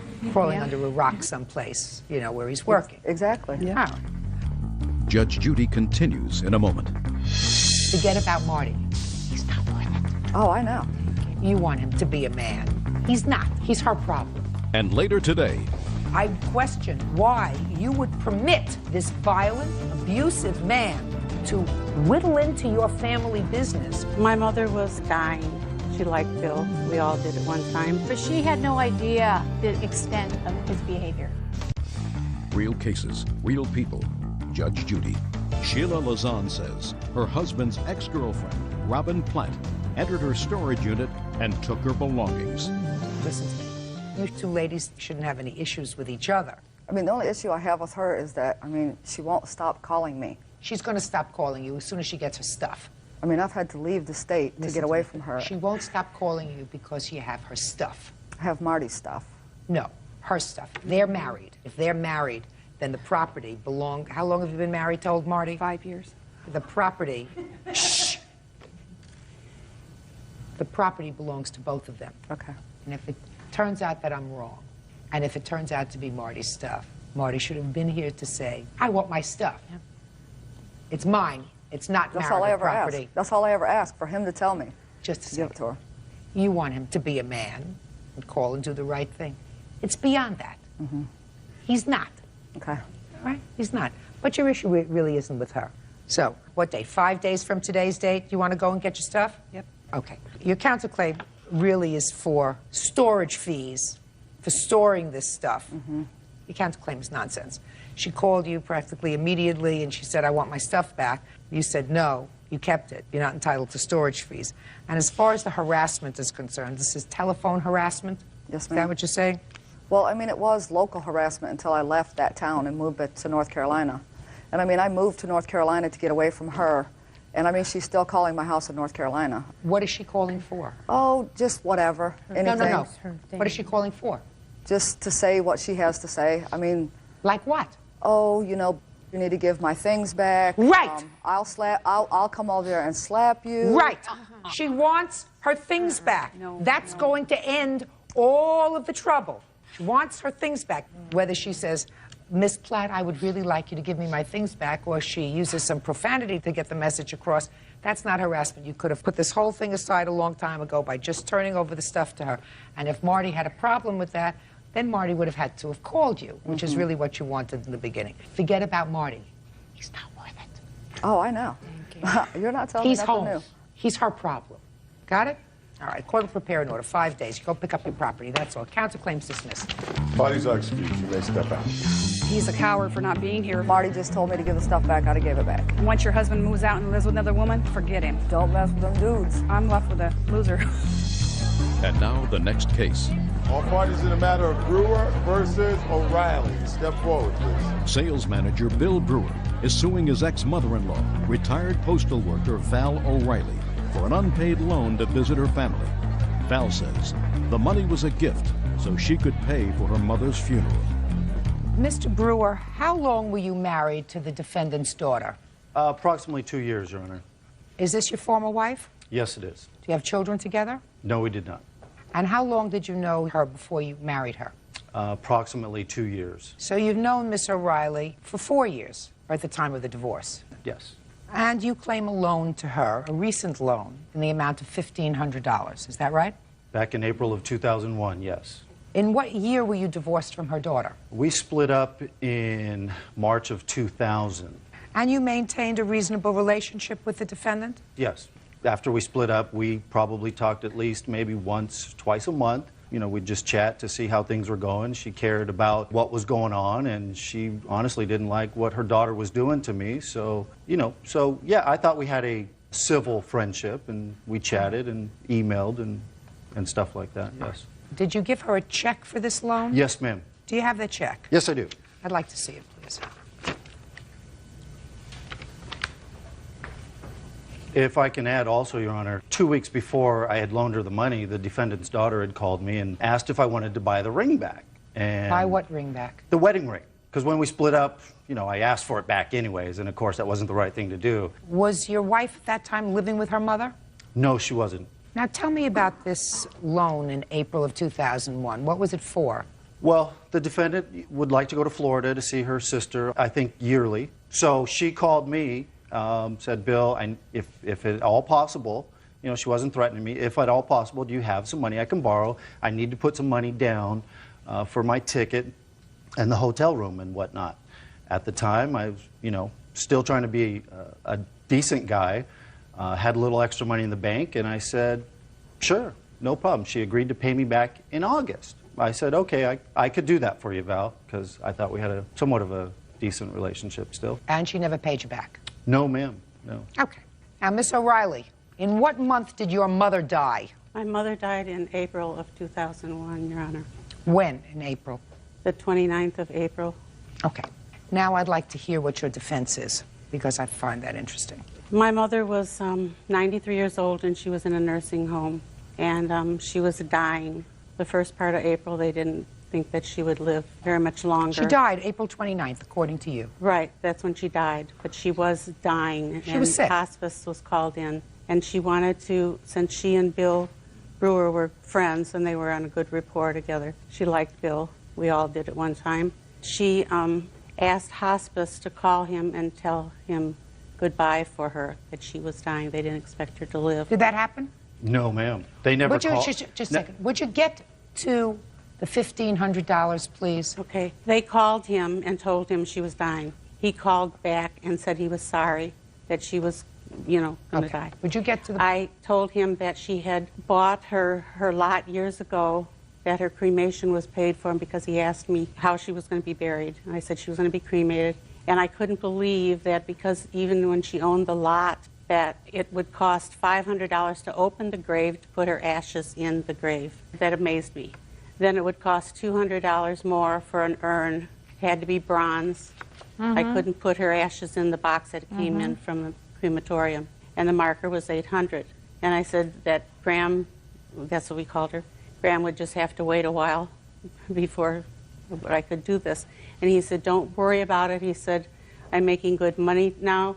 And he said, let this be my gift to you. It was a gift. Because he thought so much of my mother. And you say that this conversation took place while your mother was still living? She was dying, yes. While she was still living, yes. You had this conversation with him? Yes, yes, Your Honor. Real cases, real people. Judge Judy.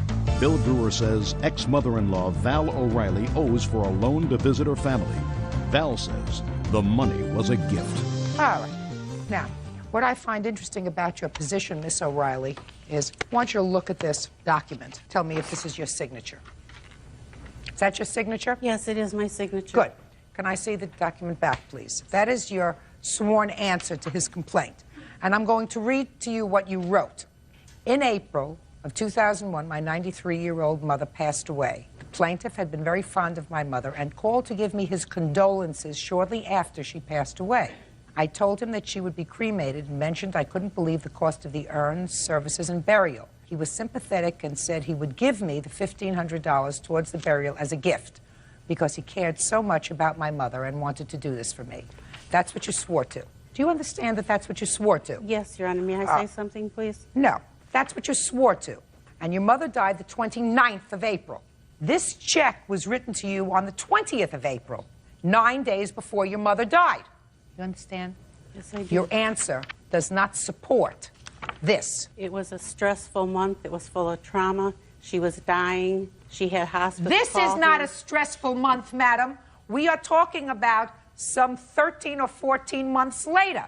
13 or 14 months later, you wrote, he called to give me his condolences shortly after she passed away. You told me she died on the 29th of April. The check that he wrote to you was on the 20th of April, 9 days before she died. Right. I had talked to him previously before then, before she died. That's what you just told me now. That's not what you swore to in your answer. He has no responsibility to pay for your mother's burial. No, what he I didn't. want to He know is offered what it as a changed your gift. mind between the time that he gave you this $1,500 and the time that you were supposed to pay him back. Something happened with your daughter? Were they separated and going through a divorce? Is there something negative that happened during that 6-month period? And I will ask you, Mr. Brewer, to tell me. Well, I didn't think there was anything out of the ordinary. Yeah, we were separated. We were going through a divorce. When were you ultimately divorced? It wasn't until, I'd say, August of 2001. Yeah, right about the time that she was going to pay me back. Did you both have lawyers in the divorce? It was a simple divorce, so we just So there was no issue of property, no issue of money? No children, no property, no. Is that right? You can stand up. I'd like to shed a little light on this divorce situation and his behavior. It was anything but civil. The man professed his love for me one day and tried to choke me to death the next. He was very violent. He's a very unpredictable, erratic, temperamental person. Your Honor, does this have any bearing in the... Just a second. I'm just stating the facts. Your mother filed an answer that is totally inconsistent with the facts in this case. Her answer says he gave her this money after your grandmother died when he called to offer his condolences, and she said she was short for the burial. The check was written 9 days before your grandmother died, which is totally inconsistent with her testimony. As far as I'm concerned, he has absolutely no responsibility to pay for your grandmother's funeral. Correct, The but dates he offered it. dates are off, and if you were going through an acrimonious time with him, and if you say he is abusive, controlling, and threatening, I would question why you would permit, because you're an adult, you're over 21, clearly, why you would permit this violent, abusive man to whittle into your family business by paying for your grandmother's funeral. I urged her not to take the money. Good, then you should have said, I'll give you the money. I urged her, but she had no idea the extent of his behavior. Judgment for the plaintiff in the amount of $1,500. That's all. Thank you, Your Honor. All right, on the excuse tape me. right Step there. out. Yeah, this is case number 71 on the calendar in the matter of Lewis versus Goodman.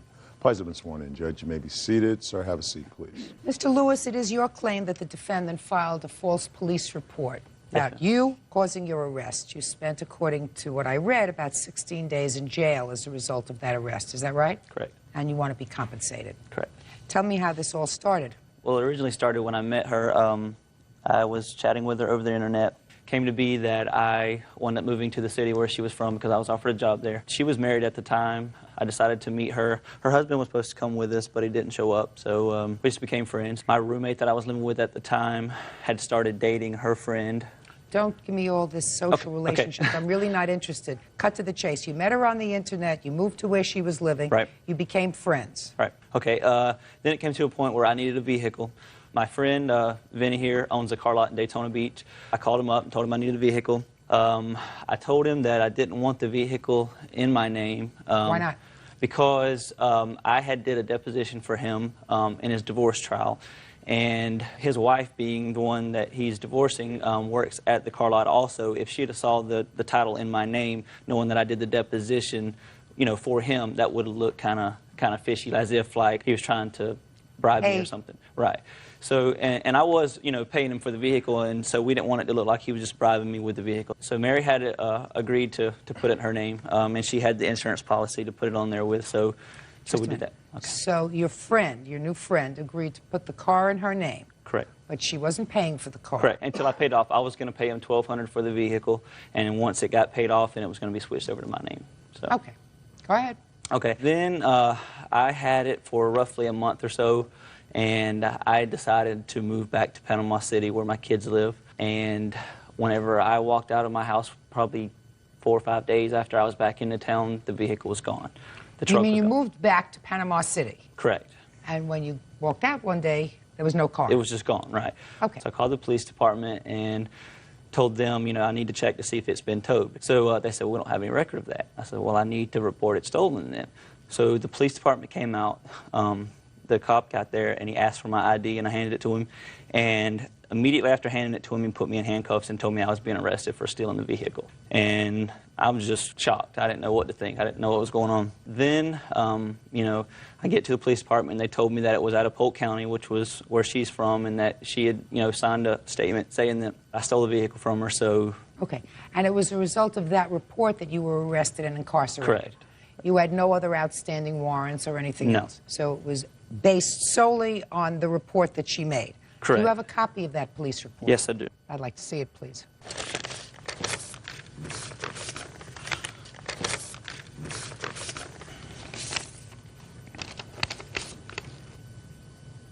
Okay, I'll hear you. Your Honor, when I did all this for Mike, I did it as a friend, and Mike You mean was not- allowing the car to be put in your name? Yes, ma'am. Go ahead. He was not making the payments on the vehicle because when he went home for Thanksgiving, Vinny's wife had the truck repossessed from his mother's house. I guess he paid Vinny some money and got the truck back and then came back to Polk County where I live. Didn't want to pay me the money for the insurance, so I told him, I said, then you're not going to take this truck. You're not driving around in a truck. So he was supposed to give you money for insurance? Yes, ma'am. He was supposed to pay for the insurance. Okay. I said, you're not going to drive around in a truck with no insurance that's in my name. If he would have gotten in an accident, it would have been me, myself on the line. And I later found out that he didn't even have a driver's license at the time. That's the reason that I went ahead and filed the police report. Before I filed the police report, because I told him, I said, leave the truck with me.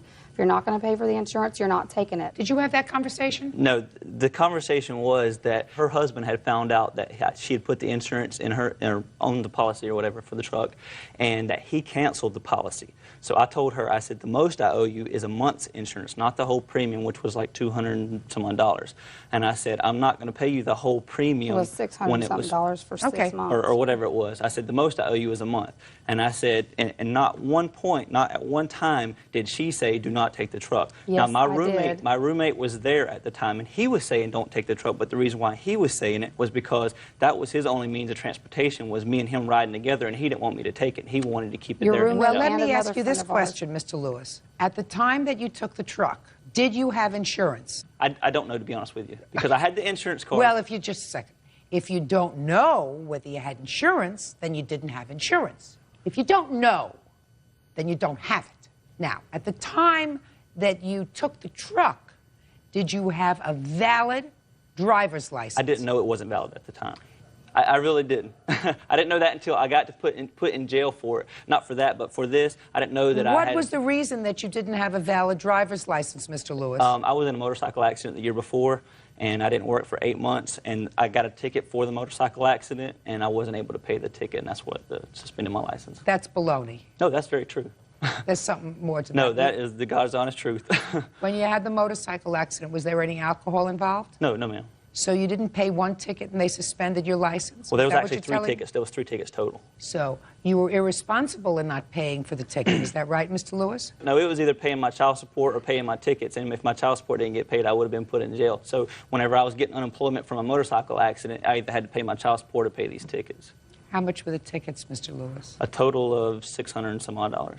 And what were the tickets for, Mr. Lewis? One was for no motorcycle endorsement.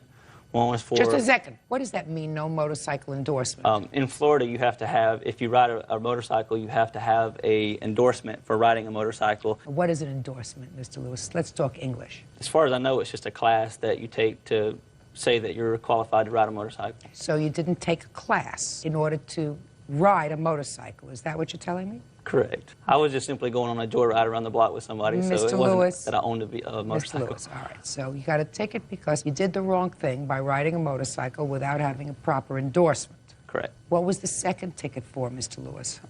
Improper turn, I think is what it was, or improper something. I'm not sure what it was. It was because when I turned onto the road, I had lost control of the bike, and a truck hit me, and I went into oncoming traffic. So And what was the third ticket for, Mr. Lewis? For... I think they call it careless driving because of that. So it's either careless driving or reckless driving. I couldn't remember what they said it was. So. Judge Judy continues in a moment. You did not pay her for the insurance. Correct. You did not have your own insurance policy. No. You did not have a valid driver's license. But I didn't know that. You didn't know a lot of things. And later today, She took some property of yours. A blouse, some art pads, and I had some Disney books. Are we talking about nonsense? Are we talking nonsense? I suppose so. All right. I don't want to talk about a blouse. I don't have time for a blouse. real cases, real people. Judge Judy. Mike Lewis says former friend Mary Goodman had him falsely arrested for grand theft auto. Okay, so let me understand this, Mr. Lewis. You were driving a car that was not in your name, that you had put in her name because of some problem that you had with a deposition. No, it wasn't a problem. Yeah, that's the story you're telling me now. So you had the car put in her name. You were supposed to pay her directly for the insurance. Right. And you did not pay her. Not for that month, correct. You did not pay her for the insurance. Correct. You did not have your own insurance policy. No. You did not have a valid driver's license. I did when I started. You did not have a Not at the valid time. driver's Not at the time. license. But I didn't know that. Whether you knew it or not, you didn't know a lot of things. And you knew that you should not be driving the car because your roommate told you, don't take the car because you don't have insurance. Well, see, the reason why I Your roommate told you, don't take the car because you don't have insurance. Correct, but I also thought that the reason why he was saying that was because he wanted it to stay there because he would have had no way to work. That's why I That's knew. why you thought he was saying that. Correct. But the truth is, you didn't have insurance. To be honest with you, I don't know because it was in her name. Well, to be honest with you, Mr. Lewis, I was thoroughly prepared to rule in your favor reading the papers, because according to the papers, it appeared to me that Miss Goodman was being vindictive when she filed a false police report Well, Your Honor, indicating, I'm speaking, indicating that you had stolen the car. But what she said was, in her affidavit, is that you took the car without permission. The car was in her name. You had been using the car. Then she told you not to use the car because there was no insurance. You say no, she says she told you. If she didn't tell you, your roommate told you don't take the car because you don't have insurance. Now, what do you think would have happened? Do you own a home? No, ma'am. I live with a roommate. Do you have a car? Yes, ma'am. You have a bank account? Yes, ma'am. Do you work? Yes, ma'am. Okay. So what can happen, Mr. Lewis, is if you get into another accident because you are A, making a wrong turn, or B, driving recklessly like you did with your motorcycle, you don't lose anything. Wrong. The motorcycle that She loses, I'm speaking, she loses everything. You had no driver's license, you have no insurance, but the car is titled in her name, which means she is responsible. Her bank account is responsible, her automobile is responsible, and everything she had could be tossed to go to pay if you have another accident in an uninsured motor vehicle that's in her name. Do you understand that? Yes, I do, but... Good. Your case is dismissed. That's all. Parties are excused. You may step out. They arrested me and took me to jail for stealing the vehicle. He was responsible for paying for the insurance and for paying for the truck. I wound up spending 2 weeks in jail because of this. I didn't want things to come to the point they came to where he had to be arrested to begin with. I spent a week or 2 weeks in jail, and I missed a whole week with my kids for Christmas that year. He did miss time with his children, which I feel bad about. If she didn't think I should have the vehicle, she should have went to a civil court. Mike and I were good friends, and I did tell him not to take the truck. Not once did that ever come out of her mouth, not once. Do for yourself. Don't try to do any favors for other. Pick better friends. And now the next case. All parties in the matter of Cochran versus Saylor. Step forward, please. Film operator Mary Cochran is suing her former roommate, 19-year-old cashier Jackie Saylor, for unpaid rent, an unpaid car loan, and the return of her personal belongings. Jackie says Mary has already been paid. Miss Cochran, the defendant and her baby moved into your home. Yes, ma'am. According to your complaint, you were being nice to her. How did you know her? I met her at work. And she needed a place to stay with her baby? No, she had an apartment at the time. I was really quite impressed with her when I met her. She was 18 and working very hard to take care of her baby on her own. She went to work like 2 weeks after she delivered this baby. I thought that was quite admirable. And she was living in the apartment.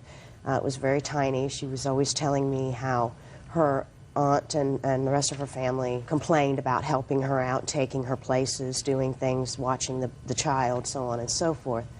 And I was about to begin to go through a divorce myself, and I thought that it would help her out to get her out of this teeny apartment, and it would help me out to have someone additionally at the house she could go ahead and move in with me. I told You have children? No, ma'am, I do not. So you just wanted her in your house for company?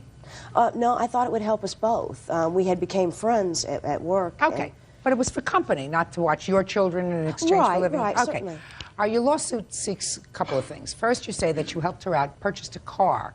She put down the down payment on the car, and you put the rest of the payments on your credit card, and she was supposed to pay you back. Is that right? Not quite. Okay, well, tell me where I'm wrong. What we had done is we put the entire amount on the credit card, and then she made the payment. She had managed to save $1,100. So she made a big payment? She made big payments to me. And then she was supposed to make? She was supposed to pay at least the minimum on the credit card bill to pay it off. Okay. And you claim that there is still a balance owed for yes, the car? Yes, there is. Then, despite the fact that when she first moved in, there was no agreement that she pay rent, you say that at some point she wanted to pay rent, and you agreed that she would give you some money for rent, and she owes you for 2 months' rent. Did she ever pay you rent? Yes, ma'am, she did. How many months did she pay rent? She paid me for May. She came to me in April and said that she felt bad. And I told her, you know, I could certainly use it if she didn't mind. And she paid me May's rent, and she paid me all but $25 of June's rent. Okay, so what does she owe you for July? She owes me the $25 for June and the $250, which was the figure that she chose. When did you move out? She Miss moved Saylor? out. I moved out on August 6th. Did you pay July's rent? No, I did not pay July's rent. Okay. And then you say when she moved out, she took some property of yours. You want to tell me what property she took of yours? I have the list here. A blouse, some art pads and books she was interested in drawing and such, and I had some Disney books. A couple of the things that are on here, she did return to me prior to our initial... Are we talking about nonsense? I don't want to talk about nonsense. I want to concentrate on important stuff. Is some stuff that you gave her? Like yes, and I have deducted that amount. Are we talking about nonsense with the things that she took from the house? I don't want to talk about a blouse. I don't have time for a blouse. You know? Are we talking nonsense? I suppose so. All right, I don't want to talk nonsense. We're talking about July's rent, and we're talking about the car. How much do you claim she still owes on the car? She still owes me $2,452.82. Can I see what documentation you have, please? And that also includes the futon that she bought. That's all on the same card. Did you buy a futon? Yes, ma'am. Did you take it with you when you moved out? Yes, I did. Okay. Was this credit card used solely for her? Yes, ma'am. Is that correct? Yes. You paid some off. You say you paid everything off. I paid what we originally agreed. We didn't talk about interest in the original agreement. I had no idea I was supposed to be paying her interest. When I was paying her... Well, you're not paying her interest. Well, the card. She told me I didn't have to pay the interest on the card. Did she? Yes. There was no agreement about me paying interest. No, there's a difference between no agreement. She didn't tell me anything. She said that, I mean, there was no talk about it at all. But how do you think that the credit card company makes their money? Finance charge is how credit cards make their money. If you don't pay the whole thing off, then you have to pay the finance charges. She's not charging it to you. They're charging it. Well, I mean, I think Who's supposed to pay the interest on the credit card? She allows you to buy a car and took out the money from the credit card. And you're not paying the whole amount off at one time. You're paying little bits at a time, right? Yes. Well, who's supposed to pay the interest to the credit card company? 17% interest. Who's supposed to pay that? I mean, we didn't... I was 18 years old. I didn't know nothing about credit. I mean, she didn't even bring it up. I didn't know nothing about it. I'd never used a credit card before. You don't live on Pluto, madam. You know that credit cards... Yes, ma'am. You know that credit cards charge interest. That's how they make money. You're not stupid, are you? No. How much in payments did you make in total? I'm not exactly sure. I didn't get receipts from her. I just paid her, you know, cash. Whenever I had extra cash, I would give her whatever I had. The payments ranged from $100. Once I paid her $200, almost $300, just whatever I had extra that I didn't have to buy diapers and stuff with. Why did you leave? I left because when she met her boyfriend, she was staying out a lot, and she wasn't taking care of her pets. They had fleas. She wouldn't get rid of the fleas in the house. I had to feed them and clean up after them. They would come in and make messes and then leave, and I would clean it up. And I just decided that I didn't want to anymore, so I moved out. Where did you go? I went to my father's. Did you take your car? Yeah. What kind of car is it? It's a Pontiac Grand Am. Well, with the $250 in rent, you owe $2,703 to the plaintiff. That's what you owe her. You paid a lot off because the original price of the car was $3,375.01. And when was that purchased? March 20th of '01? Is that right? Yes. Okay. So you paid a substantial amount off, but 150, 100, 150, that doesn't go to pay all of that off in a year. Do you understand? Because your defense is that you paid off the whole car. And even from what you tell me, you couldn't have paid off the whole car. Anyway, there are no other charges on this car other than that. So judgment is for the plaintiff in the amount of $2,703. Anything else that I have to decide? Nothing. Thank you. That's all. Parties are excused. You may. This is case number 16 on the calendar in the matter of Green versus Tomlin. Parties have been sworn in, Judge. You may be seated, sir. Have a seat, please. Mr. Green, you and the defendant lived together for a period of time, broke up. She moved out. Yes, Your Honor. And it is your claim that she came back sometime later and took several items from the house that belonged to you. One was your cat, and the other is some jewelry. Yes, Your Honor. Defendant says that the cat really belonged to both of you, but was more attached to her. And as far as the jewelry is concerned, her answer is sort of, oh, she took it. Well, so let me get some dates from you. When did you start to live together? well, this is probably like back in '99, And when was the cat purchased? July 2000. Did you purchase it from somebody? Yes, I purchased from a good friend of mine. I have the receipt showing that I purchased the cat. What kind of cat was it? Snowshoe cat. Snowshoe cat. Yes, ma'am. Heard of it. Is that a pedigree cat? Yeah. What does it look like? Well, I have a picture too, Your Honor, of the cat. Could I see it? And on the back of the picture, when she stole the cat from me, Okay, so now I see the cat. When did the two of you separate? November 2001, we separated. Okay, is that when you moved out? Mm-hmm. Was it just the two of you living together? Us and our 2 children. You have 2 children together? Yes, ma'am. How old are the 2 children? 2 and 3 years old. And you took the children with you? At the time, yeah. Where are they now? Right now, they're with a babysitter. But I take care of them, they live with me. The children do live with him. They live with you? Yes, ma'am. Is that by court order? No, ma'am. That was by agreement of the 2 of you? Yes, ma'am. Now, when did you take the cat? The beginning of January. When Why? I came back to get my things. The main reason for me leaving in the first place is because I found out he was cheating on me. Okay. So when I came... But you came back in January. And I got my Excuse me, things. Your Honor. That's not true. I wasn't cheating on her. It was a rumor that her friend No. spread to her. Okay, I'm not going there. Okay. I'm talking about the cat. Right. You came back in January. You had not taken the cat in November. No. So you came back in January. Why did you take the cat in January? When I came back in January, I got all of my things. I picked up all of my things and everything. I just felt the cat would be better off with me. Excuse me, Your Honor. May I say something? Before we even started, dating, I had another cat, and my cat passed away. I bought this cat, and, it took a lot of pressure off of me from my first cat being deceased, and it meant a lot to me sentimentally, and I don't understand why this woman would take my cat from my house. She took the cat because she was angry. I understand that, but she... How's that? She took the cat because she was angry.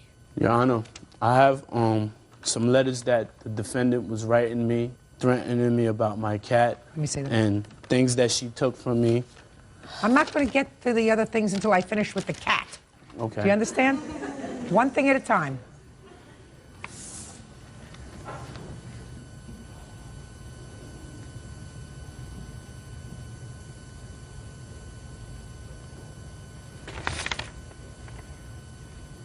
You were very angry. Excuse me. All right. Now let's get to the jewelry. When you came back in January, you took some jewelry that belonged to him. Tell me what you took. It was a chain with a pendant and a Rolex watch. It was in a box. And the Rolex watch belonged to? Nathaniel.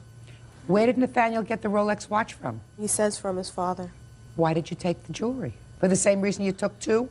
At the time that I took the box and everything, I was angry. Just, I didn't care about how he felt or anything because... Well, you want him to feel badly. Yeah. Listen to me. You have 2 children together. Do you visit your children? Oh, of course. Yeah, so you see them regularly? What's supposed to happen is that when a relationship doesn't work out, I don't care how long it is, in this case it's since 1999, you're not supposed to go through hating. You're supposed to say, it didn't work out, terrible, he hurt me, he violated me, but I have 2 children with him, and I want to have a reasonable relationship with him just for the sake of the children. So I don't want to do anything that's going to long-term continue this hate. Do you understand? Excuse me, Your Honor. Mr. Green, you feel as if you need a cathartic experience here. Is there anything else you want to say to me? Yes, as far as my Rolex watch, my father had left it to me. He had passed away, and it was real sentimental to me. And this woman, she hurt me. I really do still love this woman because we have kids and I want to work it out, but I could never trust her again. I don't even think she has my stuff anymore. She has your stuff. I have the cat. Where's the other stuff? I pawned it. Where? MCDs, I think it's called. When did you pawn it? February. When does the ticket expire? I'm not sure. I'm never going to see my stuff again, Your Honor. I'm never. I'm really not sure. Well, didn't you think you should find that out before you came here today? How much did you pawn it for? The watch was $4,000. The chain was $1,900, I think. And what'd you do with the money? Well, right now, like I said, I'm in between places. That's why the children are with him, so. She has no stable life, Your Honor. No, I don't, honestly. Well, I'm asking you, what did you do with the money? At that point, I bought some things. She's a I liar, was Your staying Honor. with someone, She's a so liar. I gave my sister some money also. Listen, let me tell you this, Mr. Green. Your lawsuit seeks $2,600 from Ms. Tomlin. That's Right. what you're suing her for. Right, ma'am. Okay, that has nothing to do with the cat, because you're talking about the jewelry. She Right. got a lot more for the jewelry. Now, I don't know whether she can get it back. I'm not sure how long these pawn tickets are good for. Were they good for 30 days or 60 days I've been or trying to 90 get my days? jewelry back all this time, Your Well, Honor. she made a very, very bad mistake. Judge Judy will continue in a moment. And later today, Did you ever take her out for dinner? No, not really. I ain't spend no big money on her. I'm not talking about big money. I'm asking you, went on a date. Did you pay? Not really, because she wanted to pay for everything. She wanted to pay for everything, you know. All right, listen, you must be absolutely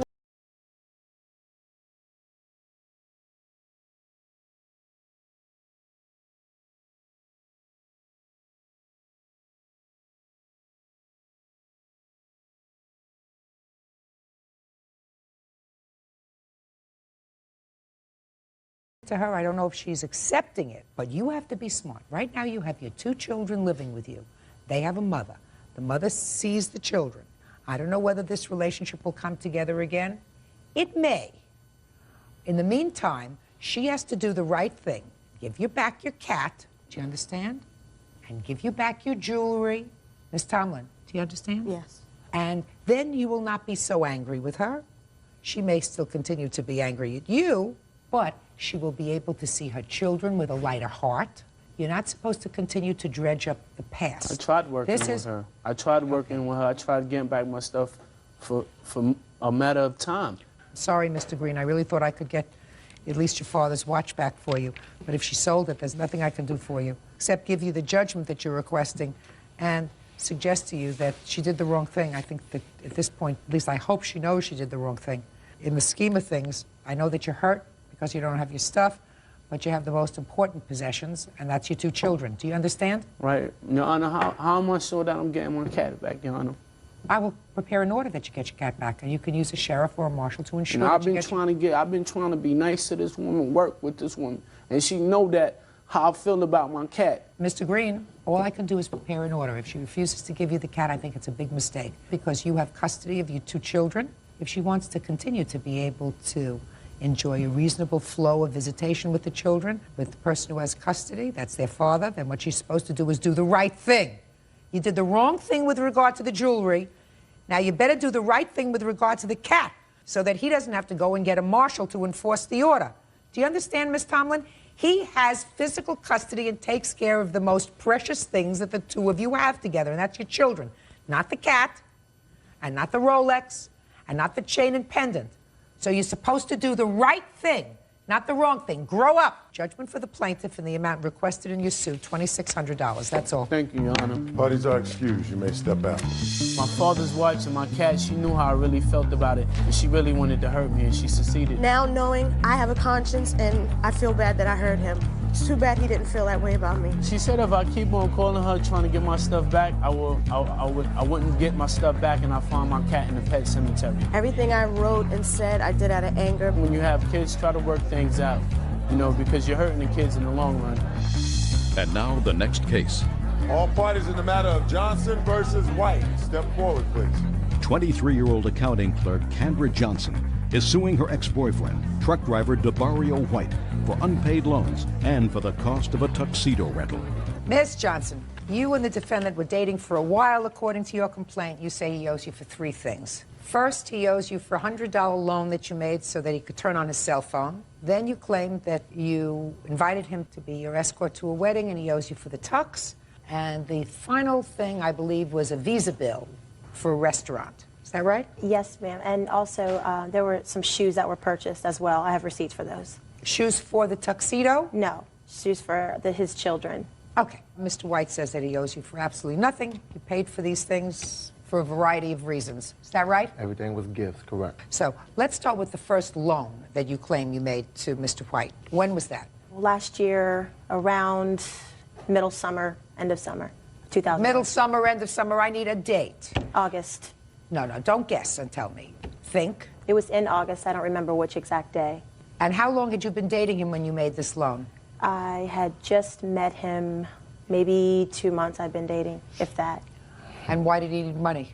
Well, he said that he needed the money to turn on his cell phone so I can get in touch with him. He had no other form of contact for me to call him. He lived with his parents at first, then his brother, which he claimed that I was not allowed to call there, living with family.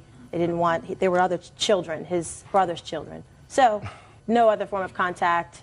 Can you help me find, if I'm supposed to be in a relationship with you and I care about you, that's something I'm going to do to help you.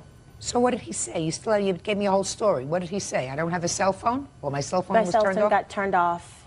I later found out it was in his sister's name. He said my cell phone got turned off and? I need money to pay to turn it back on. And you said okay? Yes, ma'am. So you gave him the money? Yes, I gave him the money. Good. That was in August? Yes. Is that right? No, that's not, Your Honor. Well, so tell me your version of the events. I Well, met you this couldn't be much worse than hers. Yeah. I don't hear anything about a loan. I met this woman at work. We worked together for quite some time at NIH, and she had a crush on me, okay? Listen. So. Mr. White, I want Yeah. you to listen to me very carefully. Okay. Cell phone. Right. Let's get to the cell phone. Mm-hmm. My cell phone did get cut off, and she was complaining that she wasn't able to talk to me. You know, I was like, well, I got a lot of bills right now. You know, I don't have time to turn my cell phone on. She said, I'll give you the money. Don't worry about it. I'll take care of it. You know, later on, you know. So she gave you the $100? She gave me the $100, correct. And you turned on your cell phone? I turned the cell phone on. That sounds right. Right? No, ma'am. He did not turn the cell phone on. He There was didn't? more money that was owed on the cell phone. So he didn't turn the cell phone on? No, he did not. Well, in that case, she must have knew my bill then, right? I mean, she gave me the money. She just gave me $100. How she know it was more money owed on the bill? Did you turn your cell phone on? Yes, I did. I mean, around the time that she gave you the Yes, money? I did. And were you able to contact him? No, ma'am. Not by that cell phone. By other phone numbers, family's phone numbers, Well, etc. this was in August that you gave him the $100. You didn't do what he was supposed to do with the $100. Is that right? Yes, ma'am. Real cases, real people. Judge Judy. Kendra Johnson claims ex-boyfriend DeBarrio White owes for unpaid loans and for a tuxedo rental. Now, when did you invite him to participate with you in this wedding? October 20th. So after he misled you in August and September, then you said to him, would you go to a wedding with me? Yes. Smart. I was still dating him at the time, so it's... Listen, that's your choice. Did you right. ever say to him, where's the $100? Where's the cell phone? I did. He said, well, I'm in and out, job here, job there. I promise I'll pay you back. We're in a relationship. I'm good for it. I don't believe he said that to you, Miss Johnson, at all. No, I didn't. Miss Johnson, I don't believe he said that to you at all. I'm watching your face. I'm a real good judge of that. That's right. Okay. I don't need your validation, sir. Okay. Now let's get to tuxedo. You were invited to a wedding in October. You asked him to be your escort. He needed a tuxedo. Tell me about it. Originally, he went with me to get fitted for the tux. You invited him to be your date. That's and correct. he said what? He would. Good. So you went for the tux. I put the down payment for the tux, which was $30 to be fitted. Right. Later on, I had spoke with him here and there. We didn't get to the rehearsal. He didn't know what was going on. The day of the wedding, I called him. He called me, said that he needed to get a hair shape up and that he would be able to meet me.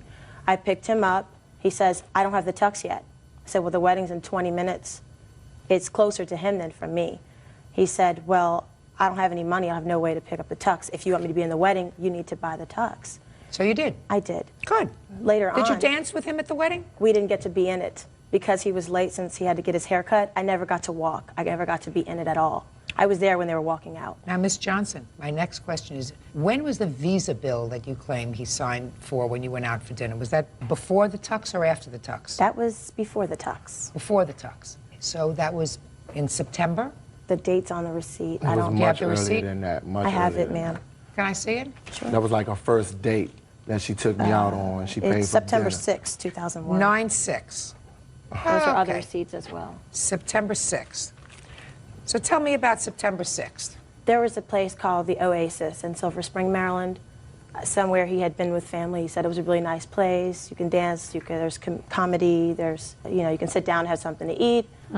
Never been there before. He took me there. We danced a little bit. We had something to eat. We talked. We mingled. There was another party or something. I met some people. And later, they give me the receipt for the food purchased. And I'm looking at this as, I didn't sign this. That's not my signature. Apparently, he signed my signature. So? It's against the law. You can't do that. So, if it's against the law, either you say that I'm giving back my credit card because I didn't authorize payment for this. You don't invite him to be your date for a wedding a month later. That's correct. However, Well, you did. When they handed me the receipt, when you go out to eat, I had like a little handbag, something you carry when you go out. I immediately just put the receipt in my bag because not knowing to look at it. And then later on, I went through all my receipts and I kept them just in case I needed it. Your Honor, she told me go up and pay for the bill. She gave me the credit card. I signed her name and everything. That's not, against the law. She gave me permission when we I sat didn't say down. it was against the law. Ms. Johnson is grasping at straws. Right. She told me go and pay for I the don't bill. need your validation. I also don't want to hear your voice because it sounds to me as if you were taking financial advantage of this lady. Did you ever take her out for dinner? No, not really. I wasn't. No, not really. So you never took her out for dinner? Did you ever give her any money? On occasion. Give me an example. Money here and there when we go out. Like what? As far as like drinks or something, if we go out dancing or something like that. But no, not really. I ain't spend no big money on her. I'm not talking about big money. I'm asking you, went out on a date. Did you pay? Not really, because she wanted to pay for everything. She wanted to pay for everything, Okay. All right, listen, you must be absolutely wonderful. Miss Johnson, these were not loans, madam. You didn't make any loans to him. And if you came here and said he signed a credit card and it was an unauthorized use of my credit card and I never saw him again because he's an untrustworthy bum, then I would say to you, oh, maybe you got a case. But you give him $100. Listen to what you did. You give him $100 to turn on his cell phone. He doesn't turn on his cell phone. Then you go out for dinner together. According to you, if I was to believe what you're telling me, he went into your pocketbook, took your credit card. When you were someplace else, he paid the bill with your credit card. You got the receipt, right? Realized that he had forged your name to a bill, right? What did you do? Call the police? Tell him to take a walk? No. You invite him to go to a wedding with you. Then, the last minute, you go to have a fitting for the tuxedo. You put down the $30 for the tuxedo. Not him, you. And then you wonder why Mr. Irresponsible over here wasn't ready to go to the wedding. I mean, the wedding's in 2 minutes, and then he says to you, I don't have my clothes. I'm going to go like the emperor, right, with no clothes. You tolerated it. That's your problem. Get over it. Put a period. Forget it. Mr. White, you must have something that I don't see. Case dismissed. Parties are excused. You may step out. Your Honor, this is case number 132 on the calendar in the matter of Brodzik versus Phillips. Parties have been sworn in, Judge. You may be seated. Ma'am, have a seat. Ms. Brodzik, it is your claim that the defendant destroyed some of your property. This was while you were on a vacation together in St. Thomas. He was there for a friend's wedding. Want to tell me what happened, please? We arrived on a Tuesday morning. Everything seemed to be going fine. It was his friend's wedding that was taking yes, it place was. there? I'd met his friend before, prior to this. And Were you dating each other at the time? yes. Okay, go ahead. And then Brad is not supposed to drink, and as soon as he started drinking later on that evening at dinner, he became quite belligerent. He started, dancing with other women at the bar, and then he started to pick a fight with a man that engaged me in conversation. And then after that, we went back to the hotel, and he passed out. The next morning, same scenario, drinking again, belligerent. None of this is true. Sorry. really belligerent. And at one point in the evening, he told me he was going to leave and go with the waitress, and said he couldn't believe that all his friends were saying, why was he there with me? And at that point, I thought he was kidding, until the waitress came up to me and said, are you with him? And at that point, I just knew I had to get away. So I went to the bar at the total opposite side of the place. I was talking to a gentleman. He was going to help me, like, get my stuff out of the room. Brad saw this conversation. You mean this gentleman? Yes. Had you met this I met man him before? there, yeah. I met him that day. Okay, so you just met him? Yes. Go ahead. Brad saw this conversation, and he threw a drink at me. He pushed me over a beach railing. He pushed me several times and started screaming, told me he was going to kill me, he was going to threaten my life. At that point, I called the hotel because I had both room keys in my possession. I said, please don't let him in the room. I just want to get back there, get my things, and leave. Did he leave at that point? His friends assured me that they would keep him with them so I could go back safely and get my things. Go ahead.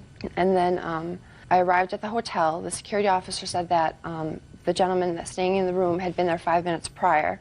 As I walked up to the door, he was coming up from the beach, completely soaking wet. And I said, where's my stuff? He said, it's gone. It's gone. I got rid of it. I destroyed it. You don't have anything. And I went into the hotel room, and I just had an empty suitcase. Actually, when I walked in, these are my glasses. They were destroyed, and they were right when I walked into the room, as well as later on that day, my passport had washed up in the ocean. You can tell it's been destroyed. The top of it was ripped off because it's pretty much intact, other than the top of that. And I actually have pictures and a doctor's report from where the bruising had occurred from him pushing and hitting me. Pushing and hitting you.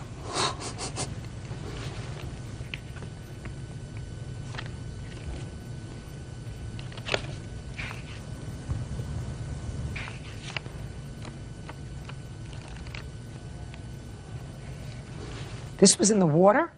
Yes. Or it was on the beach. It was returned to me from the security office at the hotel. It's on the beach. It clearly wasn't in the water. Can I see a list of the items that were destroyed, please? Yes, ma'am.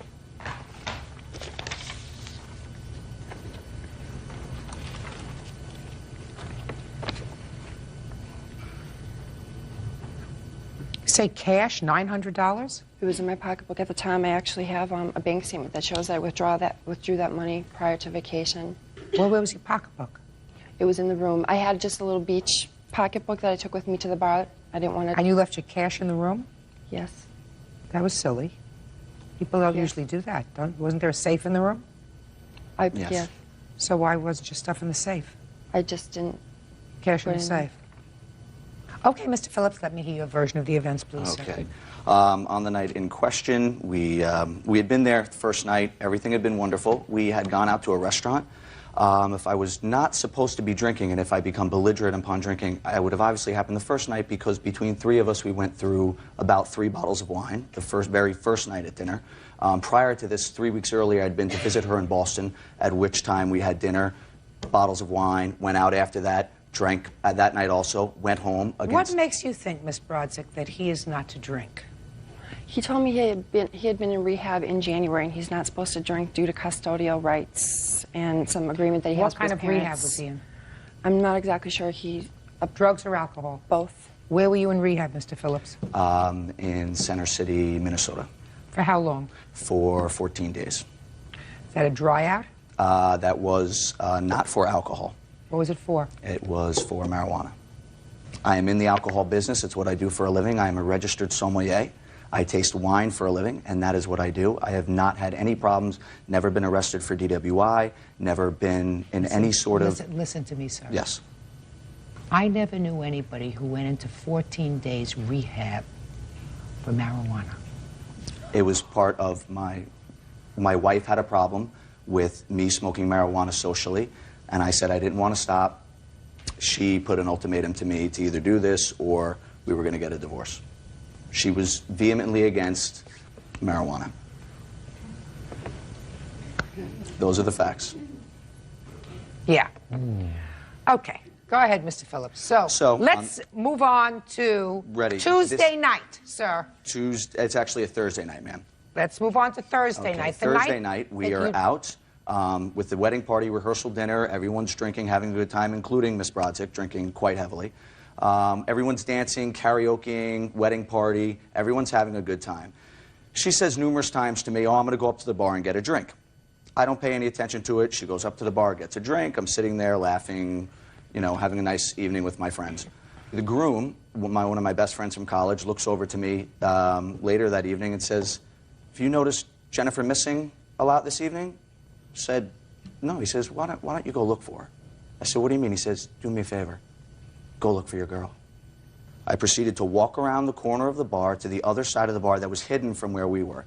As I walked around the other side of the bar, she has her hands wrapped around a gentleman's neck as they are sucking face. Judge Judy continues in a moment. I was very hurt. This is a woman that 2 weeks earlier had asked me for monogamy. Now I find her with her tongue down another gentleman's throat. And later today... Did you ever pay a cable bill? No. Did you watch cable? I wasn't there all the time to watch it. Give me a break, will you please? I didn't ask you whether you sat there with your eyeballs glued to the television for 24 hours a day. Real cases, real people.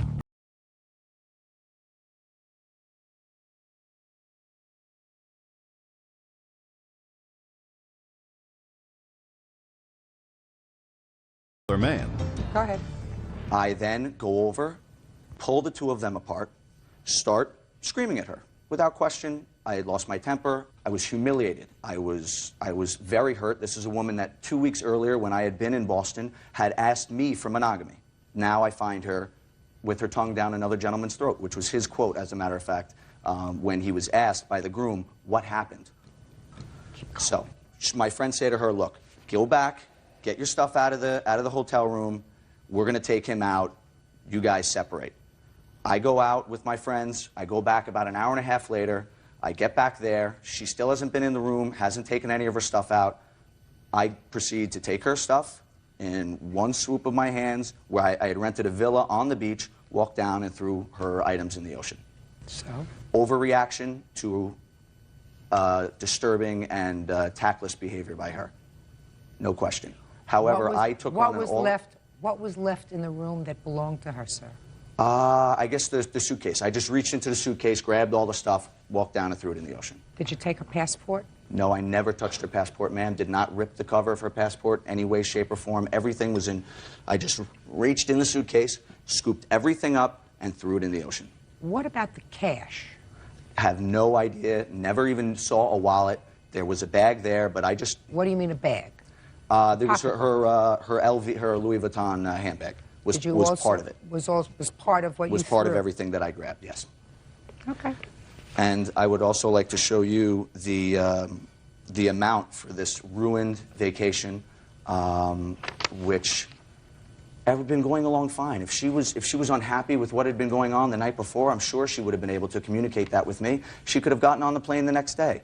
To have disgusting behavior at which, in front of one's friends at a wonderful wedding, to end up in a bar kissing another gentleman with all of my friends there and me. This is a woman who pursued me for 18 months on the phone, calling me, telling me that I ruined her life because she couldn't find another man because she was so in love with me.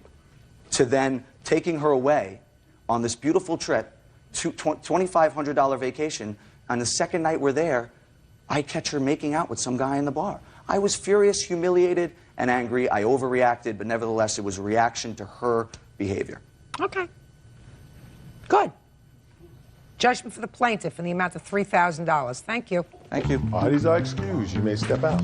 Brad is a raging alcoholic with a violent temper. She's ready to run around with any guy in a bar who's willing to play tonsil hockey. This was completely after he said he was leaving with the waitress. She is nothing but a tramp. And now the next case.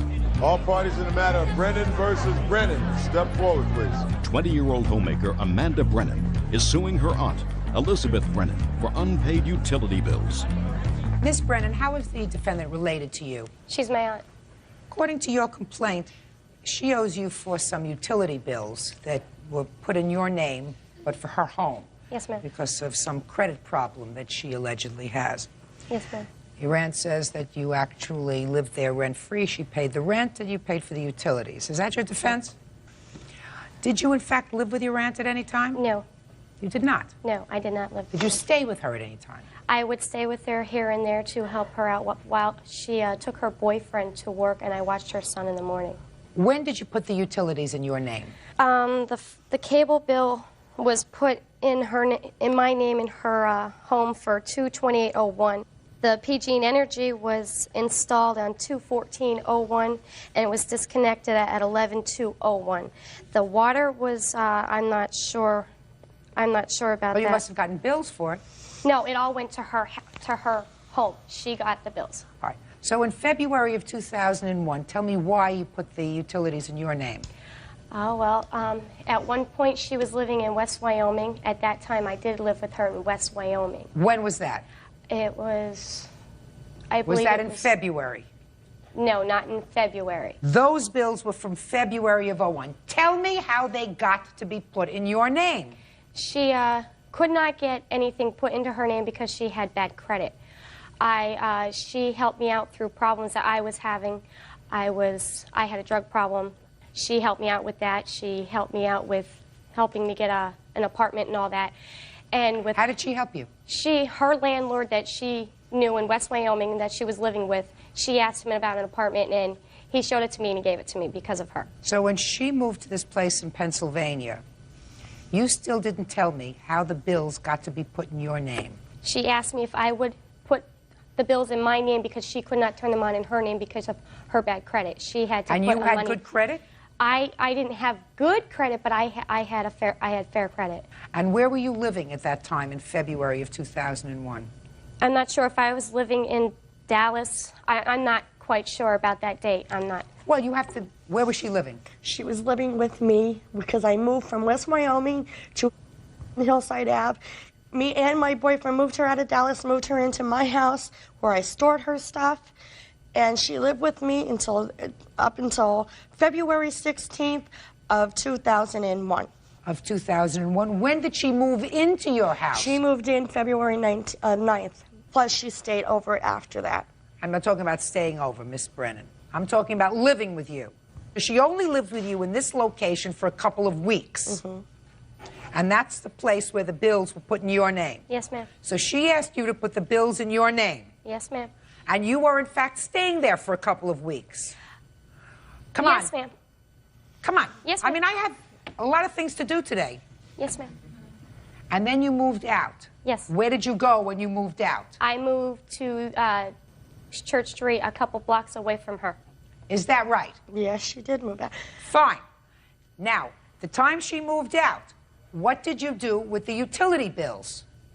I asked Amanda to, I didn't even ask Amanda to put them in my name, in her name for me. I didn't even know about it. My sister did. How did you think you were getting water? You said to me, I didn't even know she put the bills in her name, but you knew you had water. I didn't ask her to put them in her name for me. I never asked Amanda to do that. Real cases, real people. Judge Judy. Amanda Brennan says she co-signed on utility bills for her aunt, Elizabeth Brennan. Amanda claims Elizabeth owes over $1,700. How many months' worth of bills do you have there? I have from February of 01 until when? February the PG&E Energy here, from when I called, it was April 8th of 2002. Judge, I moved out of Hillside Ave because of the gas bill being too high. Did you ever pay the gas bill? Did I? No, Amanda. Did you ever pay the gas bill? No, I didn't. Did you ever pay a cable bill? No. Did you watch cable? I wasn't there all the time to watch it. Give me a break. Will you please just answer my question? When you turned on the television, I didn't ask you whether you sat there with your eyeballs glued to the television for 24 hours a day. You flipped on the television and you watched it, so you had cable, right? Yes. And you had water. And you had energy. Did you ever pay any of these bills? No. Why not? Because we were disputing them, because Amanda called PUC to dispute them to see why they were so high. And there was, I didn't... Just a minute. Forget that one bill. Why didn't you pay the cable bill? Because Amanda told me I didn't have to. Oh, that's ridiculous. That's ridiculous. And it doesn't make sense. And what about the water bill? You were getting the water bills. What were you doing with the bills when you get them? Throwing them in the garbage? No, I was telling Amanda because Amanda was over my house every day. And You Amanda were telling is the her one, what? I didn't even tell Amanda I would pay the water bill or the gas bill. I didn't even know she was putting them in her name because I didn't ask her to do it. My Can I sister see the did. bills, please? I also have a check here that she sent to me after I filed for this to happen. She sent me a $25 check that she put on the bottom bills for Amanda, so she knew that she had Let to me pay just me see the back. bills, Yes, please. I don't agree though. Let me She see the lived bills. with me too. So I She don't- didn't live with you. Miss Brennan, she didn't live I with you have all of there. this water. She lived with you for 2 weeks, you just told me. She lived with me, but she wouldn't stay at her own house. That's what I'm trying to get at. So she'd come over to your house. Exactly. So she stayed there, and she washed her laundry and everything Here's in the my cable house. bill. She'd bring her clothes over. I bought So what? Just a a minute. dryer. Just a minute. So what? And So I don't feel I have to pay her for the whole bills. How about any part of them? I said I would pay for half Why of them. didn't you pay for a year? I Anything? didn't live there a year. I only lived there from February to November of 2001. February, March, April, May, June, July, August, September, October, November. You lived there 10 months. Actually. And you didn't pay for any utilities. And I'm asking you, why? Why did you not pay for any utilities? Let's say you say she came over and did her laundry, so why should you pay for all the bill? Some? Any? Now, did you pay your rent? Yes, I did. Every month? Yes, I did. So at the time you moved out, you were fully paid on your rent? Yes. Really? that's because she was on Section 8, which Section 8 will pay most of your rent. All she had to pay was just a certain amount of the rent, because that's what I'm on now. That's why the rent was always paid. Were the bills coming directly to your house? Mm-hmm, because that's the way she had them. They were coming to my house. Miss Brennan, let me tell you something. You're supposed to do the right thing. Judgment for the plaintiff in the amount of $1,775. Thank you, that's all. Parties are excused. You may step out. Your Honor, case number 129 on the calendar in the matter of Harding versus Zymet. Thank you. Parties have been sworn in, Judge. You may be seated. Folks have seats, please. Miss Harding, you and the defendant signed a lease for a house. Yes. It's a large house. You were the only two people on the lease? Yes. You moved into the house with your boyfriend? Yes. Boyfriend? Yep. Miss Zemet moved in with her 2 children? Yes. And there was someone else living in the house, too? Yes. Who was that? Her witness, Jolene. Miss Zemet moved out early. Yes. And you believe that she should be responsible for the 7 months that was remaining on the lease? Yes. Ms. Zemet says that she was forced out because of assaultive behavior by both you and your boyfriend. Yes. Okay. When did you sign the lease? November 1st. Of what year? 2001. Did you know each other before you signed the Yes. lease? For how long? Since the 9th grade, about 1994. So you've known each other a long time? Yes. Was there any reason why your 2 names were the only names on the lease? We were going to move in with another girl that backed out at the last minute, and that's when we had decided to let Jolene move in. And what about your boyfriend? He just never signed the lease. It was just between the Why? 2 of us. I don't know. We just never had put him on it. But he actually moved in? Yes. What was the total rental on the house? $1,600. And what was the defendant's responsibility on the lease? $550. I'm going to go to you, Miss Emmett. When did problems arise that you say caused you to move out? Well, problems arose as soon as we moved in. She was, in my opinion, acting jealous over me and Jolene talking. She would slam doors around. She was just not making it comfortable to be there at all. And then every week it seemed like there was something different that happened. You know, at the beginning of January when she shoved me into a gate, which I have a picture of a bruise that she left on my back. Well, tell me about that. What? Well, it was New Year's Eve. I happened to leave them at the club, not purposely. I don't know what you're talking about. Okay, we were at a dance club. Who was? Drinking. All of us. And we all left, and I was supposed to bring 2 people home, which I didn't. Not did on not? purpose. No. Not on purpose. Didn't bring them home, which included Jolene and Archie's sister. You all went to a dance club. Right. You were supposed to take 2 people home. Right. Jolene and the boyfriend's sister. Yes. You didn't do that. Right. You say you didn't do that on purpose. Right. Because she was highly intoxicated. You did it. It was accidental. Right. But something happened when you got home? Right. As soon as I walked out of the garage, she came running at me and pushed me into the gate, and the gate handle left a bruise on my back. And you say you have photographs of it? I have a photograph, yes. That's not true, Your Honor. I'll get to you in a sec. It's Hard to see, but you can see. Okay. Go ahead. Then the very next weekend, on a Saturday, we were all at the house drinking after the, just having a little party at the house after the bar. And After what bar? After just the bar on a Saturday night, you know. We just, So you went to a bar Saturday night and you were drinking? Right, all of us. And then you came home and you continued to drink? Right. Where were your two children when all this drinking was going on? My children were with their father. Do they live with their father on the No. weekends? Well, it was every other weekend. Go ahead. And Archie was, you know, intoxicated. He was yelling at his sister. Me and Jolene were sitting in the kitchen, and we just really didn't want to hear it, you know, like yelling and stuff. So I stood up. I said, it's okay. That's all I said. He started cursing at me and proceeded to throw me across the kitchen. And when I got up, I was crying. And when I was walking away, he poured his beer down my hair. I did call the cops, which I have records of that. You just have a record that you called the police. You don't have a report. Right. Here's what happened after I called the cops. I was upstairs in my room when I called the cops. And when they got there, I didn't realize I was upstairs, couldn't hear nothing.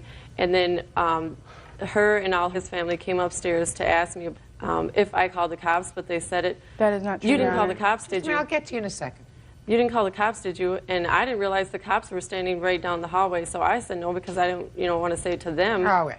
So those were the two instances that you're complaining about that caused you ultimately to move out. Them are the two biggest ones, yes. You're Archie. Yes, ma'am. Did you pour a beer on her? Yes, I did, Your Honor. I figured you did. Why? Because I thought that she interfered with something that didn't really have to do with her. She was not in the same room like she said she was when my sister and I had gotten into an argument. We were just talking, just how brother and sister normally do. And she came out of the kitchen, started yelling at us, started swearing at us. She started chewing me out, saying I didn't have no business talking to my sister like that. My sister had said some pretty offensive things to some people. Okay, so she just came out and she was yelling at you. Yes. And what did you do? I asked her if she could please, get away from our conversation. I was talking to my sister. I didn't think she had any business being there.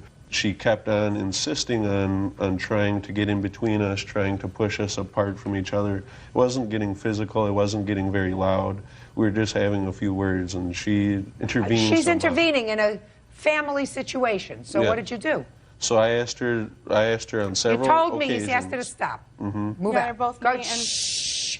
I asked her on several occasions to please sit down, please leave us alone. We're trying to talk. All right, so you asked her, and she Mhm. didn't. She did not. What happened next? Then she pushed me. She pushed you. She How did pushed she me push back. you? She pushed me by my chest like this.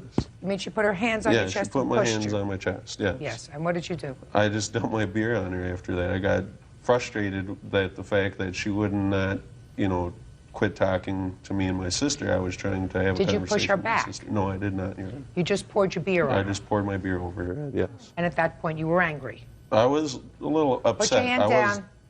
I was a little upset, Your Honor. I was not angry. I work at a high stress level job. I don't get angry. Archie, was it becoming increasingly unpleasant living in the house with the defendant? Yes, it was, Your Honor. She. It was very unpleasant. It was yeah, unpleasant for you?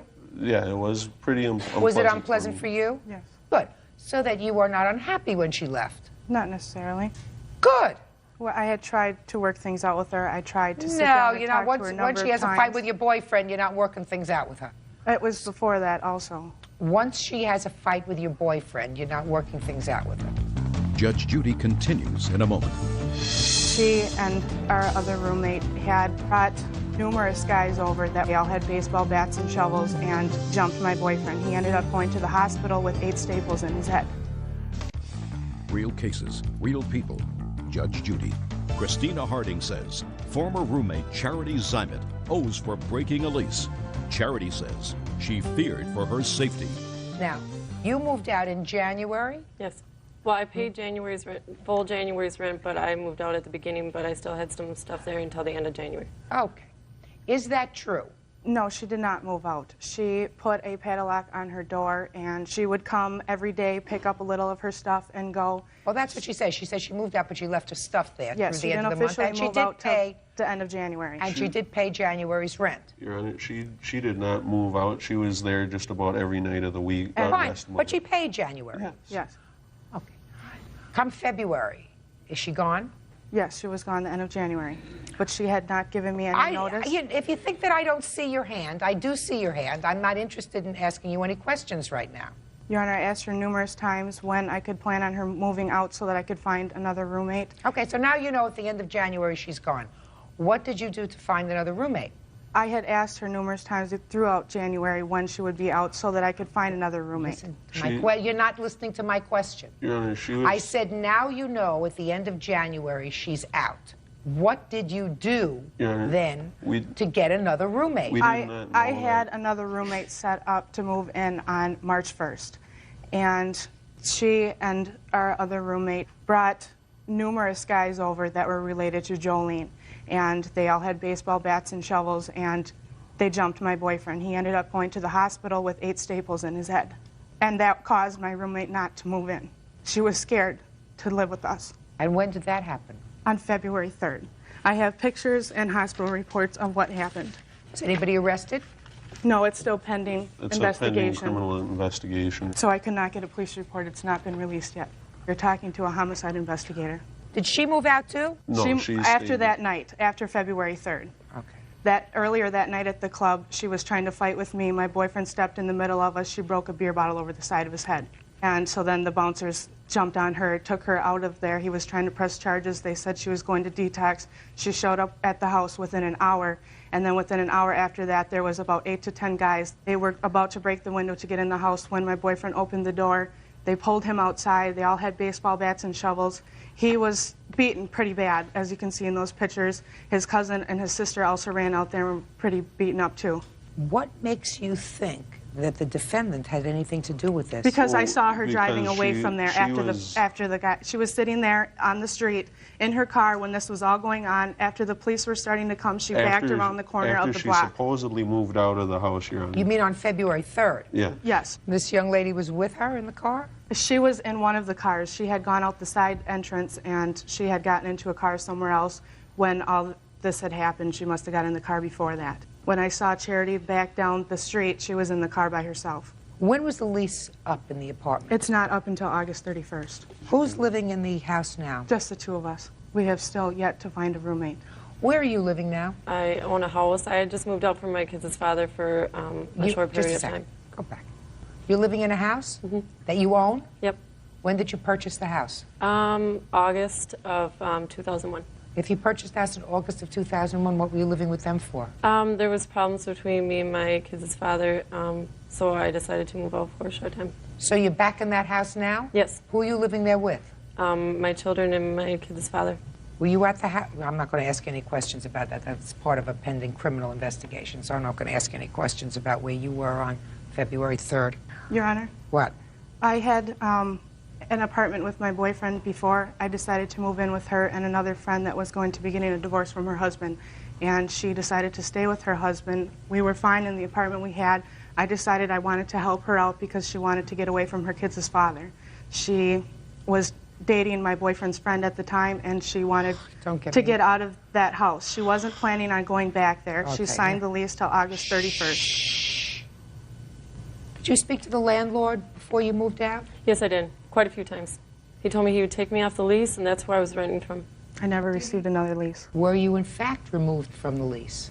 Well, he kept saying he was... Not well. The answer is either you were removed from the lease or you were not. Yes, definitely. Show me.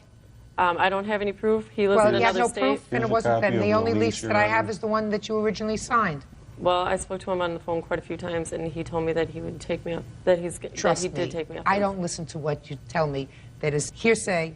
If you have a lease or a document from the landlord that indicates that you were removed from the lease and your obligations under the lease have been terminated, I will see that. You don't have that. Is that right? Correct. Okay. Now, what efforts did you make to try to find a new roommate to assume your responsibilities under the lease? It was not my responsibility to find a new roommate. No, whose was it? Bird's? Whose was it? Well, you have a lease. Correct. You have an obligation under the lease. Yes. Ordinarily, I would say that they have an obligation to mitigate their damages. Well, which she told I'm me... speaking. I want you to try to learn something today. Every day should be a learning experience.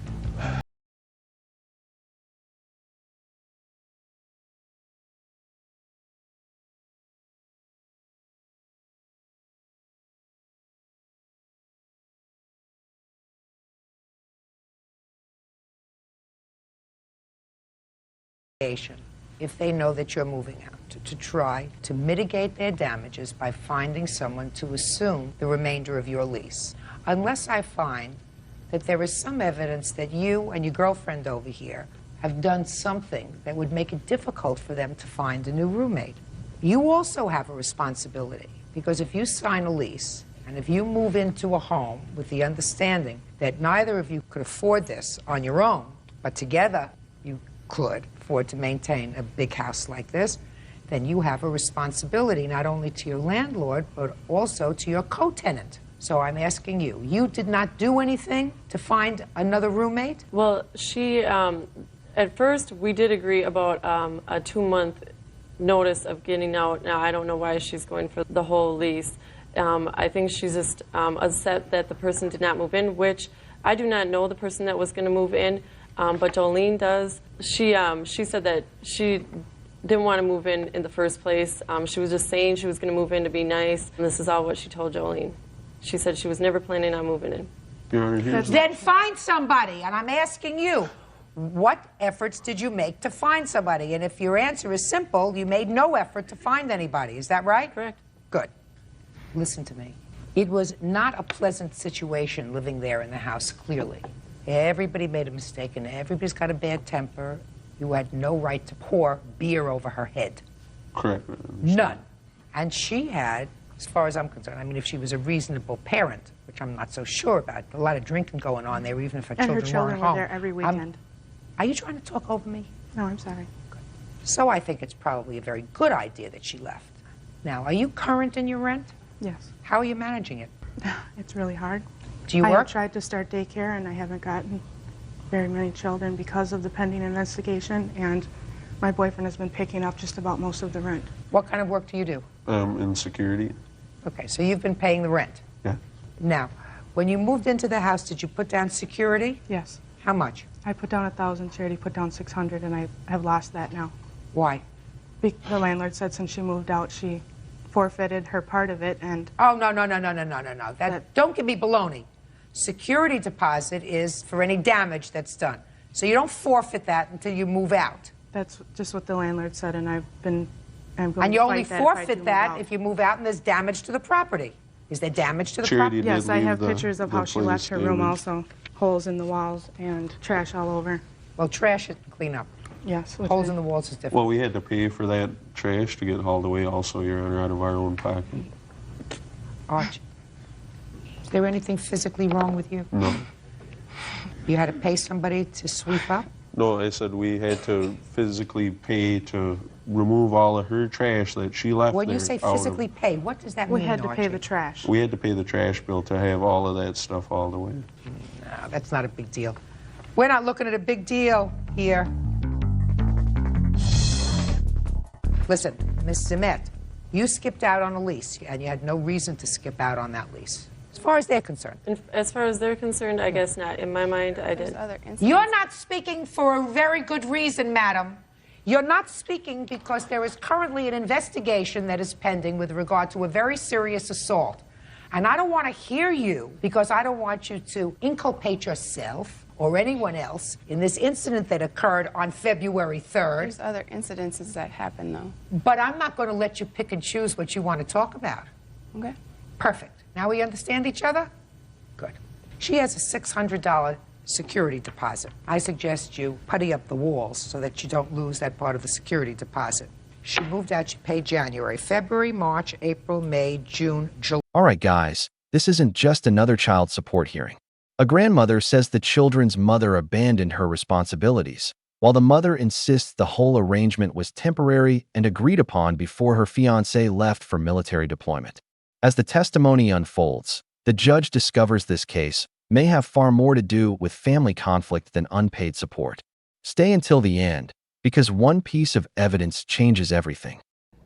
I'm trying to figure out how that works. How do you work but have no money for your children? I mean, I'm confused because I don't understand that. How long have the children been with you? 6 months. 6 months. And who dropped them off to you? She did. Okay. Tracy. I'm assuming the two of you don't get along. She's not my favorite person. No. At this point, the grandmother's story sounds convincing. 6 months is a long time to care for young children, and most people would naturally wonder why financial support never followed. But in family court, sympathy alone isn't enough. Judges need proof of what everyone actually agreed to, not just what one person remembers. Do you already think someone is hiding part of the story? Is that a bad thing? No, it's a good thing. I'm just saying she probably didn't contribute. Okay. I'm not She following probably what's would have the just issue. left him with anybody. Your Honor, I'm He going to probably- object. I object, Your Honor. What you objected for? You ain't no attorney. How you objected? Wait, she has the right to object. Both of you can object. Oh, you I didn't know represent that. yourself. Okay, that's good to Yeah. know. Okay, Yeah. now I'm listening. Now, what so is I your can objection? object. That's not true. Okay, what is your legal objection? That it's not true.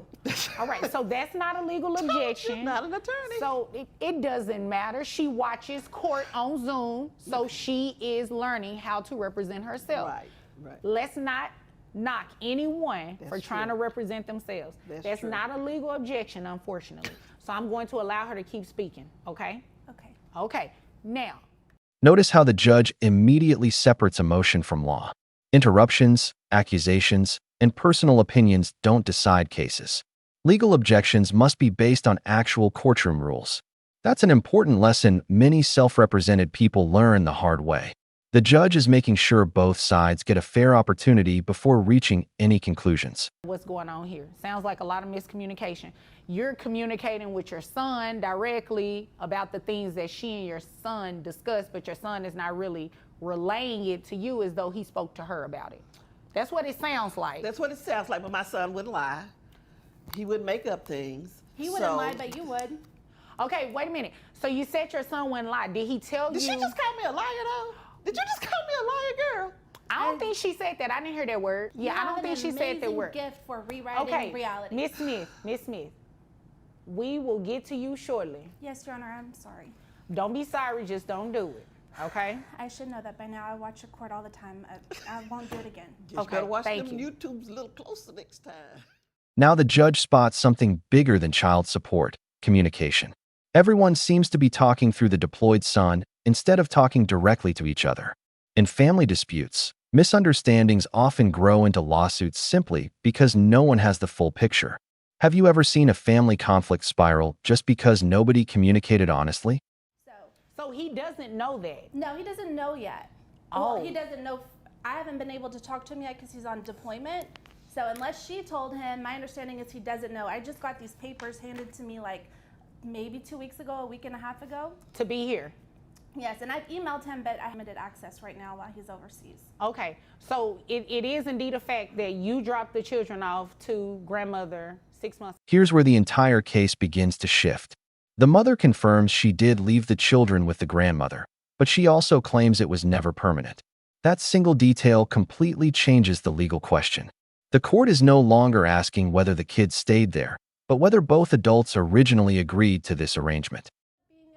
Influencer. And get a I'll real keep my job. kids. And an influencing. When you say influencing, you're talking about social media, content creator, that kind of stuff? Yes, and my specific niche is travel videos. And, you know, they're young right now. I hope when they're older, you know, my fiance and I plan to integrate the kids and do like family trips and show how to travel on a budget. Like, we have a plan marked out for it, but his deployment right now, you know, he's going to get out of the military when his term is up this time. He's not re-enlisting. Okay. So if she's not willing to help us, like, you know, my fiance said, I'll take them back, but she doesn't talk to me. And I send them with food and groceries when I have to travel. It's not like, you know, not Rice to Krispie mention treats. That ain't no not to food. mention my fiance, when he's here, we live together. We're happily together. My fiance pays. She's on our phone plan. She, my fiance pays like some of the bills at the house and stuff. So while it's not maybe coming from me directly, it's from our household. Okay, I Because understand. we're getting married. When he gets permission for leave, we're going to be married. Whether she likes. The mother's explanation may sound unusual, But the judge isn't judging her career choice. Whether she's an influencer, a business owner, or works a traditional job isn't the legal issue. What matters is whether the child care arrangement was voluntary, temporary, and supported by both parents.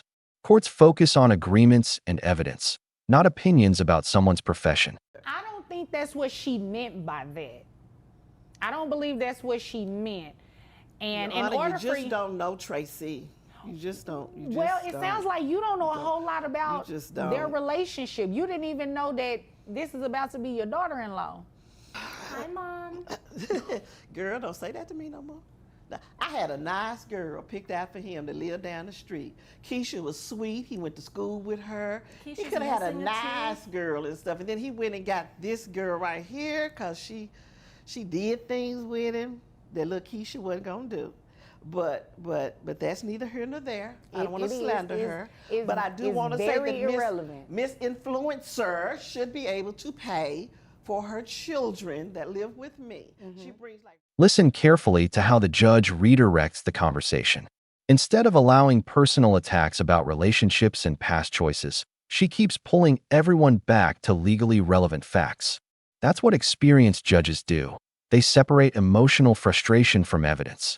Without that discipline, almost every family hearing would turn into an argument instead of a legal proceeding. I was going to have the kids. So you agreed, and I believe there is... But 6 months? Do y'all have anything you want me to look at? Because I see that you have documents over here. I see that you have... Looks like you just have notes. No, I just have my notes, Your Honor. I have the email that my husband, my almost husband, sent to his mom. Could you stop saying that? And you have his email address, don't you? Don't you check his email? So you probably sent that email. But how do you know? Thank you. Because that's the kind of person she is. Come on, And Mrs. so Miller. The email Thank states you. like if she could watch them while I travel, and you haven't heard her deny. I get them when I come back. It's never for longer than 5, maybe 7 days at a time. And if she wants to How much money have you given toward this? See how she talks? See, there's the real her. There's the real her coming out right now. No, Go ahead. Don't start no. that crying. Just keep going like that. Hold on. 1 second. 1 second. You keep interrupting That's because she be lying. She did it to you too. So I can't just say that you're 100% at fault. You both are doing it. I don't see how y'all are going to be able to work together with these children if you can't even get a word in. Now, in this email... This may be the biggest turning point of the entire hearing. The email is about to become the strongest piece of evidence presented today. Written communication often carries far more weight than verbal accusations because it captures what people agreed to before the conflict started. One document can completely reshape an entire courtroom case. What their intentions are. But it does not seem like you did anything here today other than to come and waste my time. Because you should not have filed a child support situation on her. You should not. It's She's very the mother. clear. Hold on. It is very clear that this arrangement was for you to help not only her, but to help your son as well.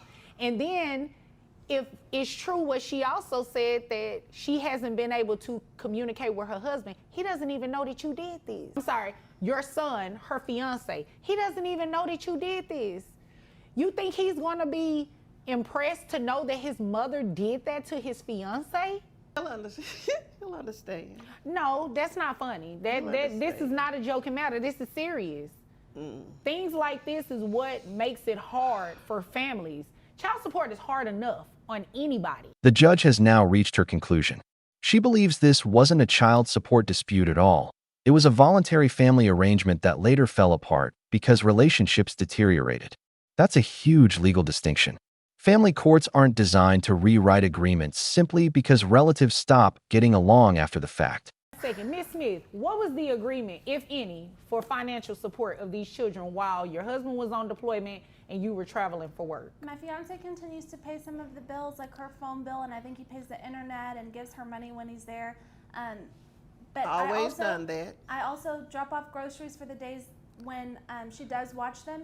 But I want to let the court know if she wants to completely destroy her relationship with her son and with my children. What happens with me and my son? My children, I will pick them up and they will not be going back to her house. And this is why I can't. Well, I don't want you to do that. Object to a threat.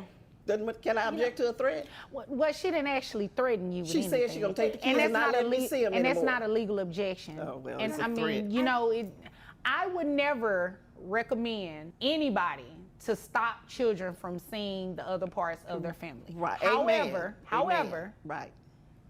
you're going to have to play fair. You're going to have, if there was, according to this email, there's nothing in here that said any exchange of financial anything for the children from. Instead of focusing only on money, the judge starts looking at the bigger picture, the future of this family. The deployed fiancé, the children, and even the grandmother all remain connected long after today's hearing ends. Winning an argument in court means very little if the family relationship is permanently destroyed afterward. She said, why? Just give her a chance.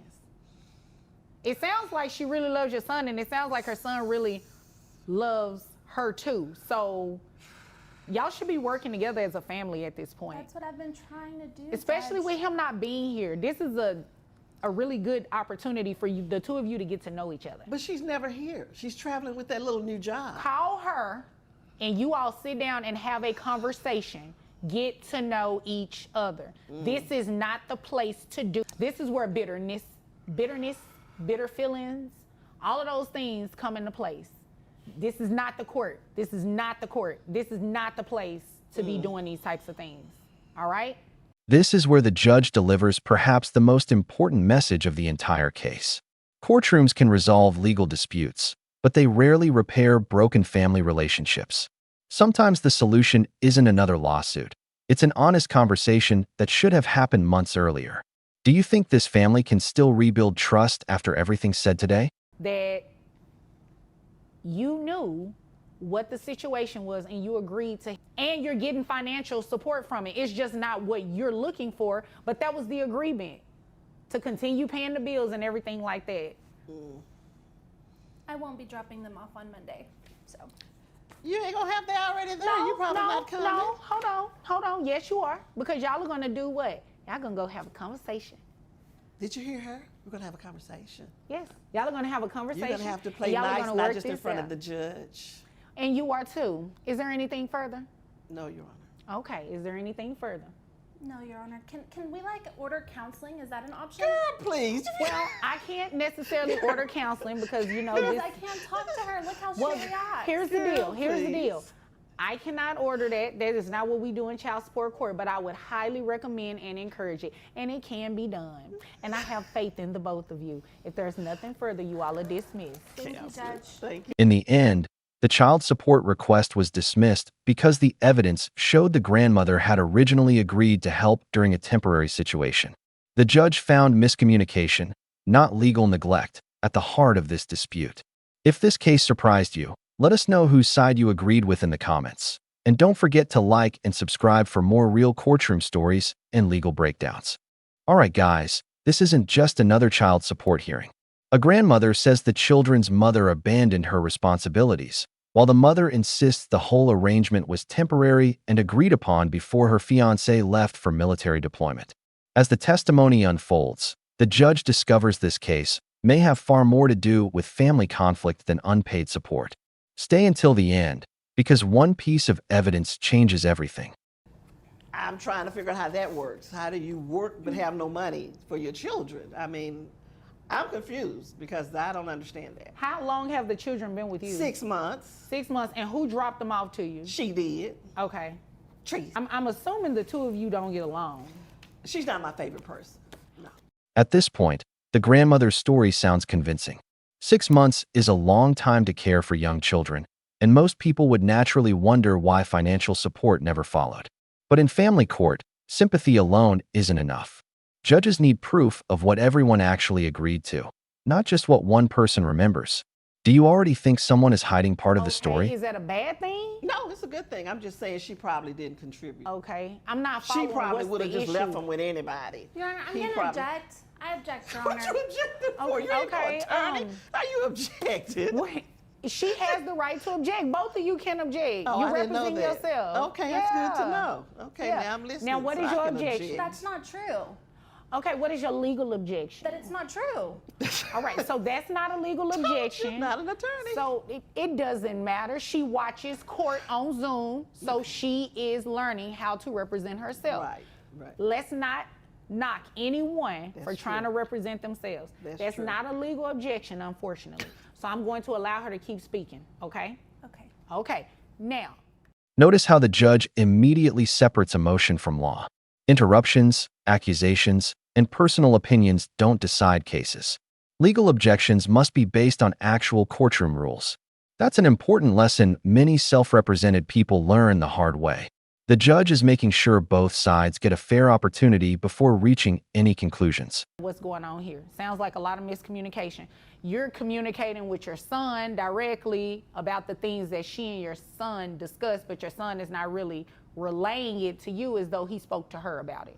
That's what it sounds like. That's what it sounds like, but my son wouldn't lie.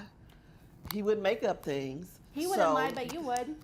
Okay, wait a minute. So you said your son wouldn't lie. Did he tell you? Did she just call me a liar, though? Did you just call me a liar, girl?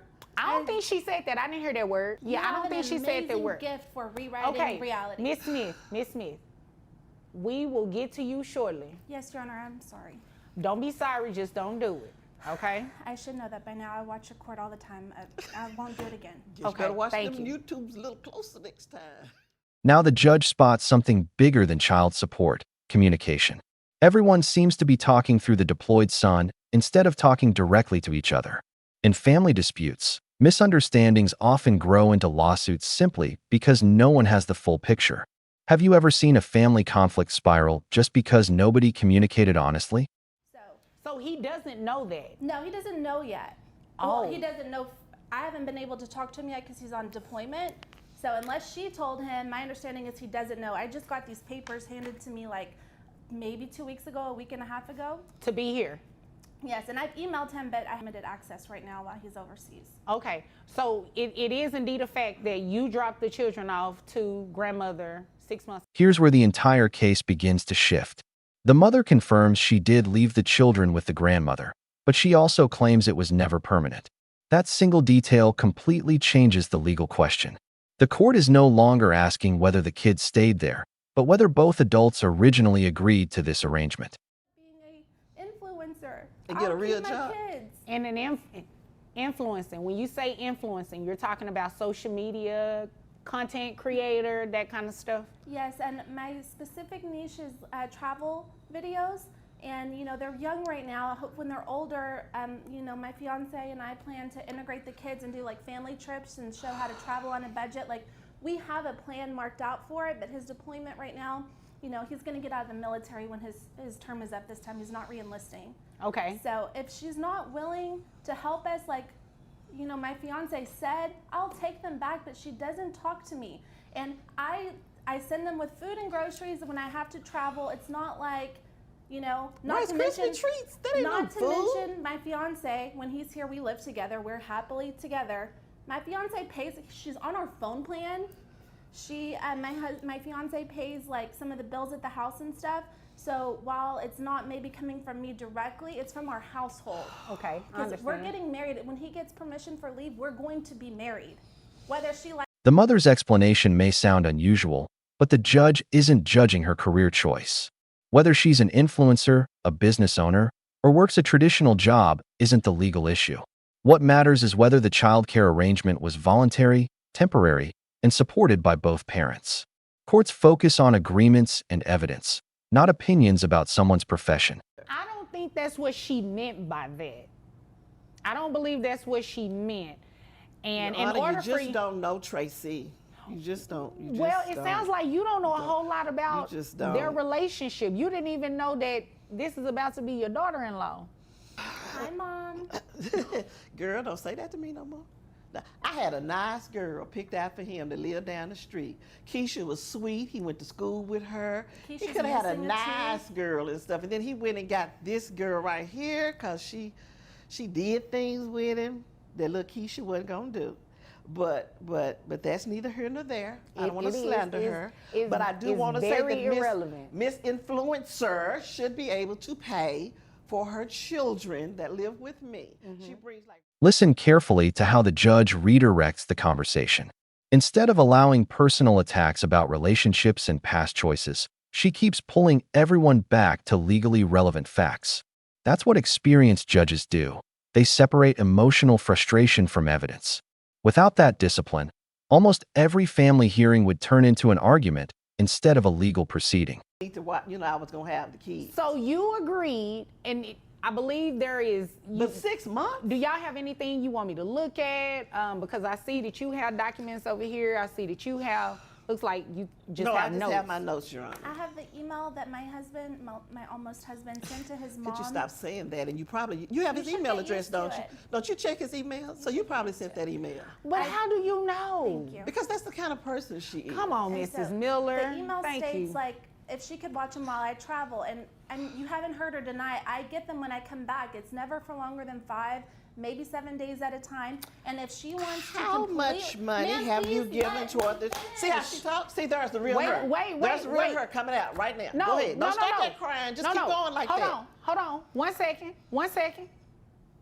You keep interrupting. That's because she be lying. She did it to you too. So I can't just say that you're 100% at fault. You both are doing it. I don't see how y'all are going to be able to work together with these children if you can't even get a word in. Now, in this email... This may be the biggest turning point of the entire hearing. The email is about to become the strongest piece of evidence presented today. Written communication often carries far more weight than verbal accusations because it captures what people agreed to before the conflict started. One document can completely reshape an entire courtroom case. What their intentions are. But it does not seem like you did anything here today other than to come and waste my time. Because you should not have filed a child support situation on her. You should not. It's She's very the mother. clear. Hold on. It is very clear that this arrangement was for you to help not only her, but to help your son as well. And then, if it's true what she also said, that she hasn't been able to communicate with her husband, he doesn't even know that you did this. I'm sorry, your son, her fiance, he doesn't even know that you did this. You think he's gonna be impressed to know that his mother did that to his fiance? He'll understand. No, that's not funny. This is not a joking matter. This is serious. Things like this is what makes it hard for families. Child support is hard enough on anybody. The judge has now reached her conclusion. She believes this wasn't a child support dispute at all. It was a voluntary family arrangement that later fell apart because relationships deteriorated. That's a huge legal distinction. Family courts aren't designed to rewrite agreements simply because relatives stop getting along after the fact. Second, Ms. Smith, what was the agreement, if any, for financial support of these children while your husband was on deployment and you were traveling for work? My fiance continues to pay some of the bills, like her phone bill, and I think he pays the internet and gives her money when he's there. But Always done that. I also drop off groceries for the days when she does watch them. But I want to let the court know if she wants to completely destroy her relationship with her son and with my children. What happens with me and my son? My children, I will pick them up and they will not be going back to her house. And this is why I can't. Well, I don't want you to do that. Object to a threat. Can I object to a threat? Well, she didn't actually threaten you with anything. She said she's going to take the kids and not let me see them anymore. And that's not a legal objection. Oh, well, and it's a I mean, threat. you know, I would never recommend anybody to stop children from seeing the other parts of their family. Right. However, right. You're going to have to play fair. You're going to have, if there was, according to this email, there's nothing in here that said any exchange of financial anything for the children from. Instead of focusing only on money, the judge starts looking at the bigger picture, the future of this family. The deployed fiancé, the children, and even the grandmother all remain connected long after today's hearing ends. Winning an argument in court means very little if the family relationship is permanently destroyed afterward. She said, why? Just give her a chance.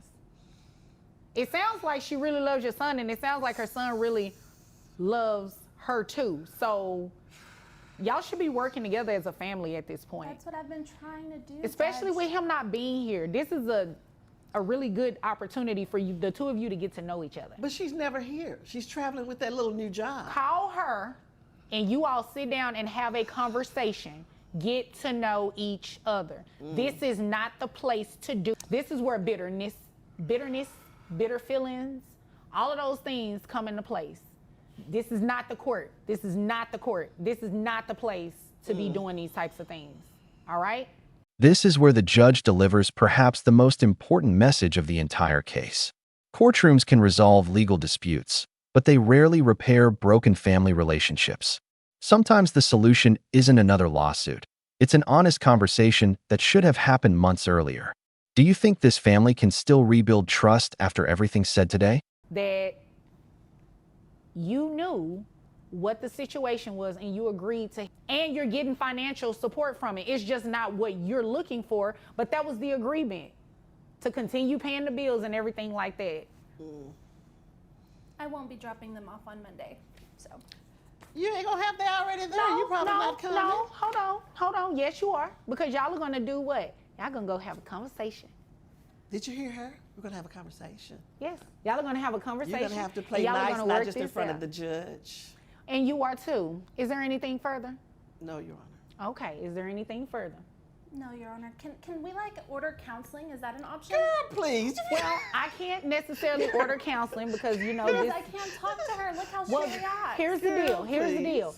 I cannot order that. That is not what we do in child support court, but I would highly recommend and encourage it. And it can be done. And I have faith in the both of you. If there's nothing further, you all are dismissed. Thank you, Judge. Thank you. In the end, the child support request was dismissed because the evidence showed the grandmother had originally agreed to help during a temporary situation. The judge found miscommunication, not legal neglect, at the heart of this dispute. If this case surprised you, let us know whose side you agreed with in the comments. And don't forget to like and subscribe for more real courtroom stories and legal breakdowns.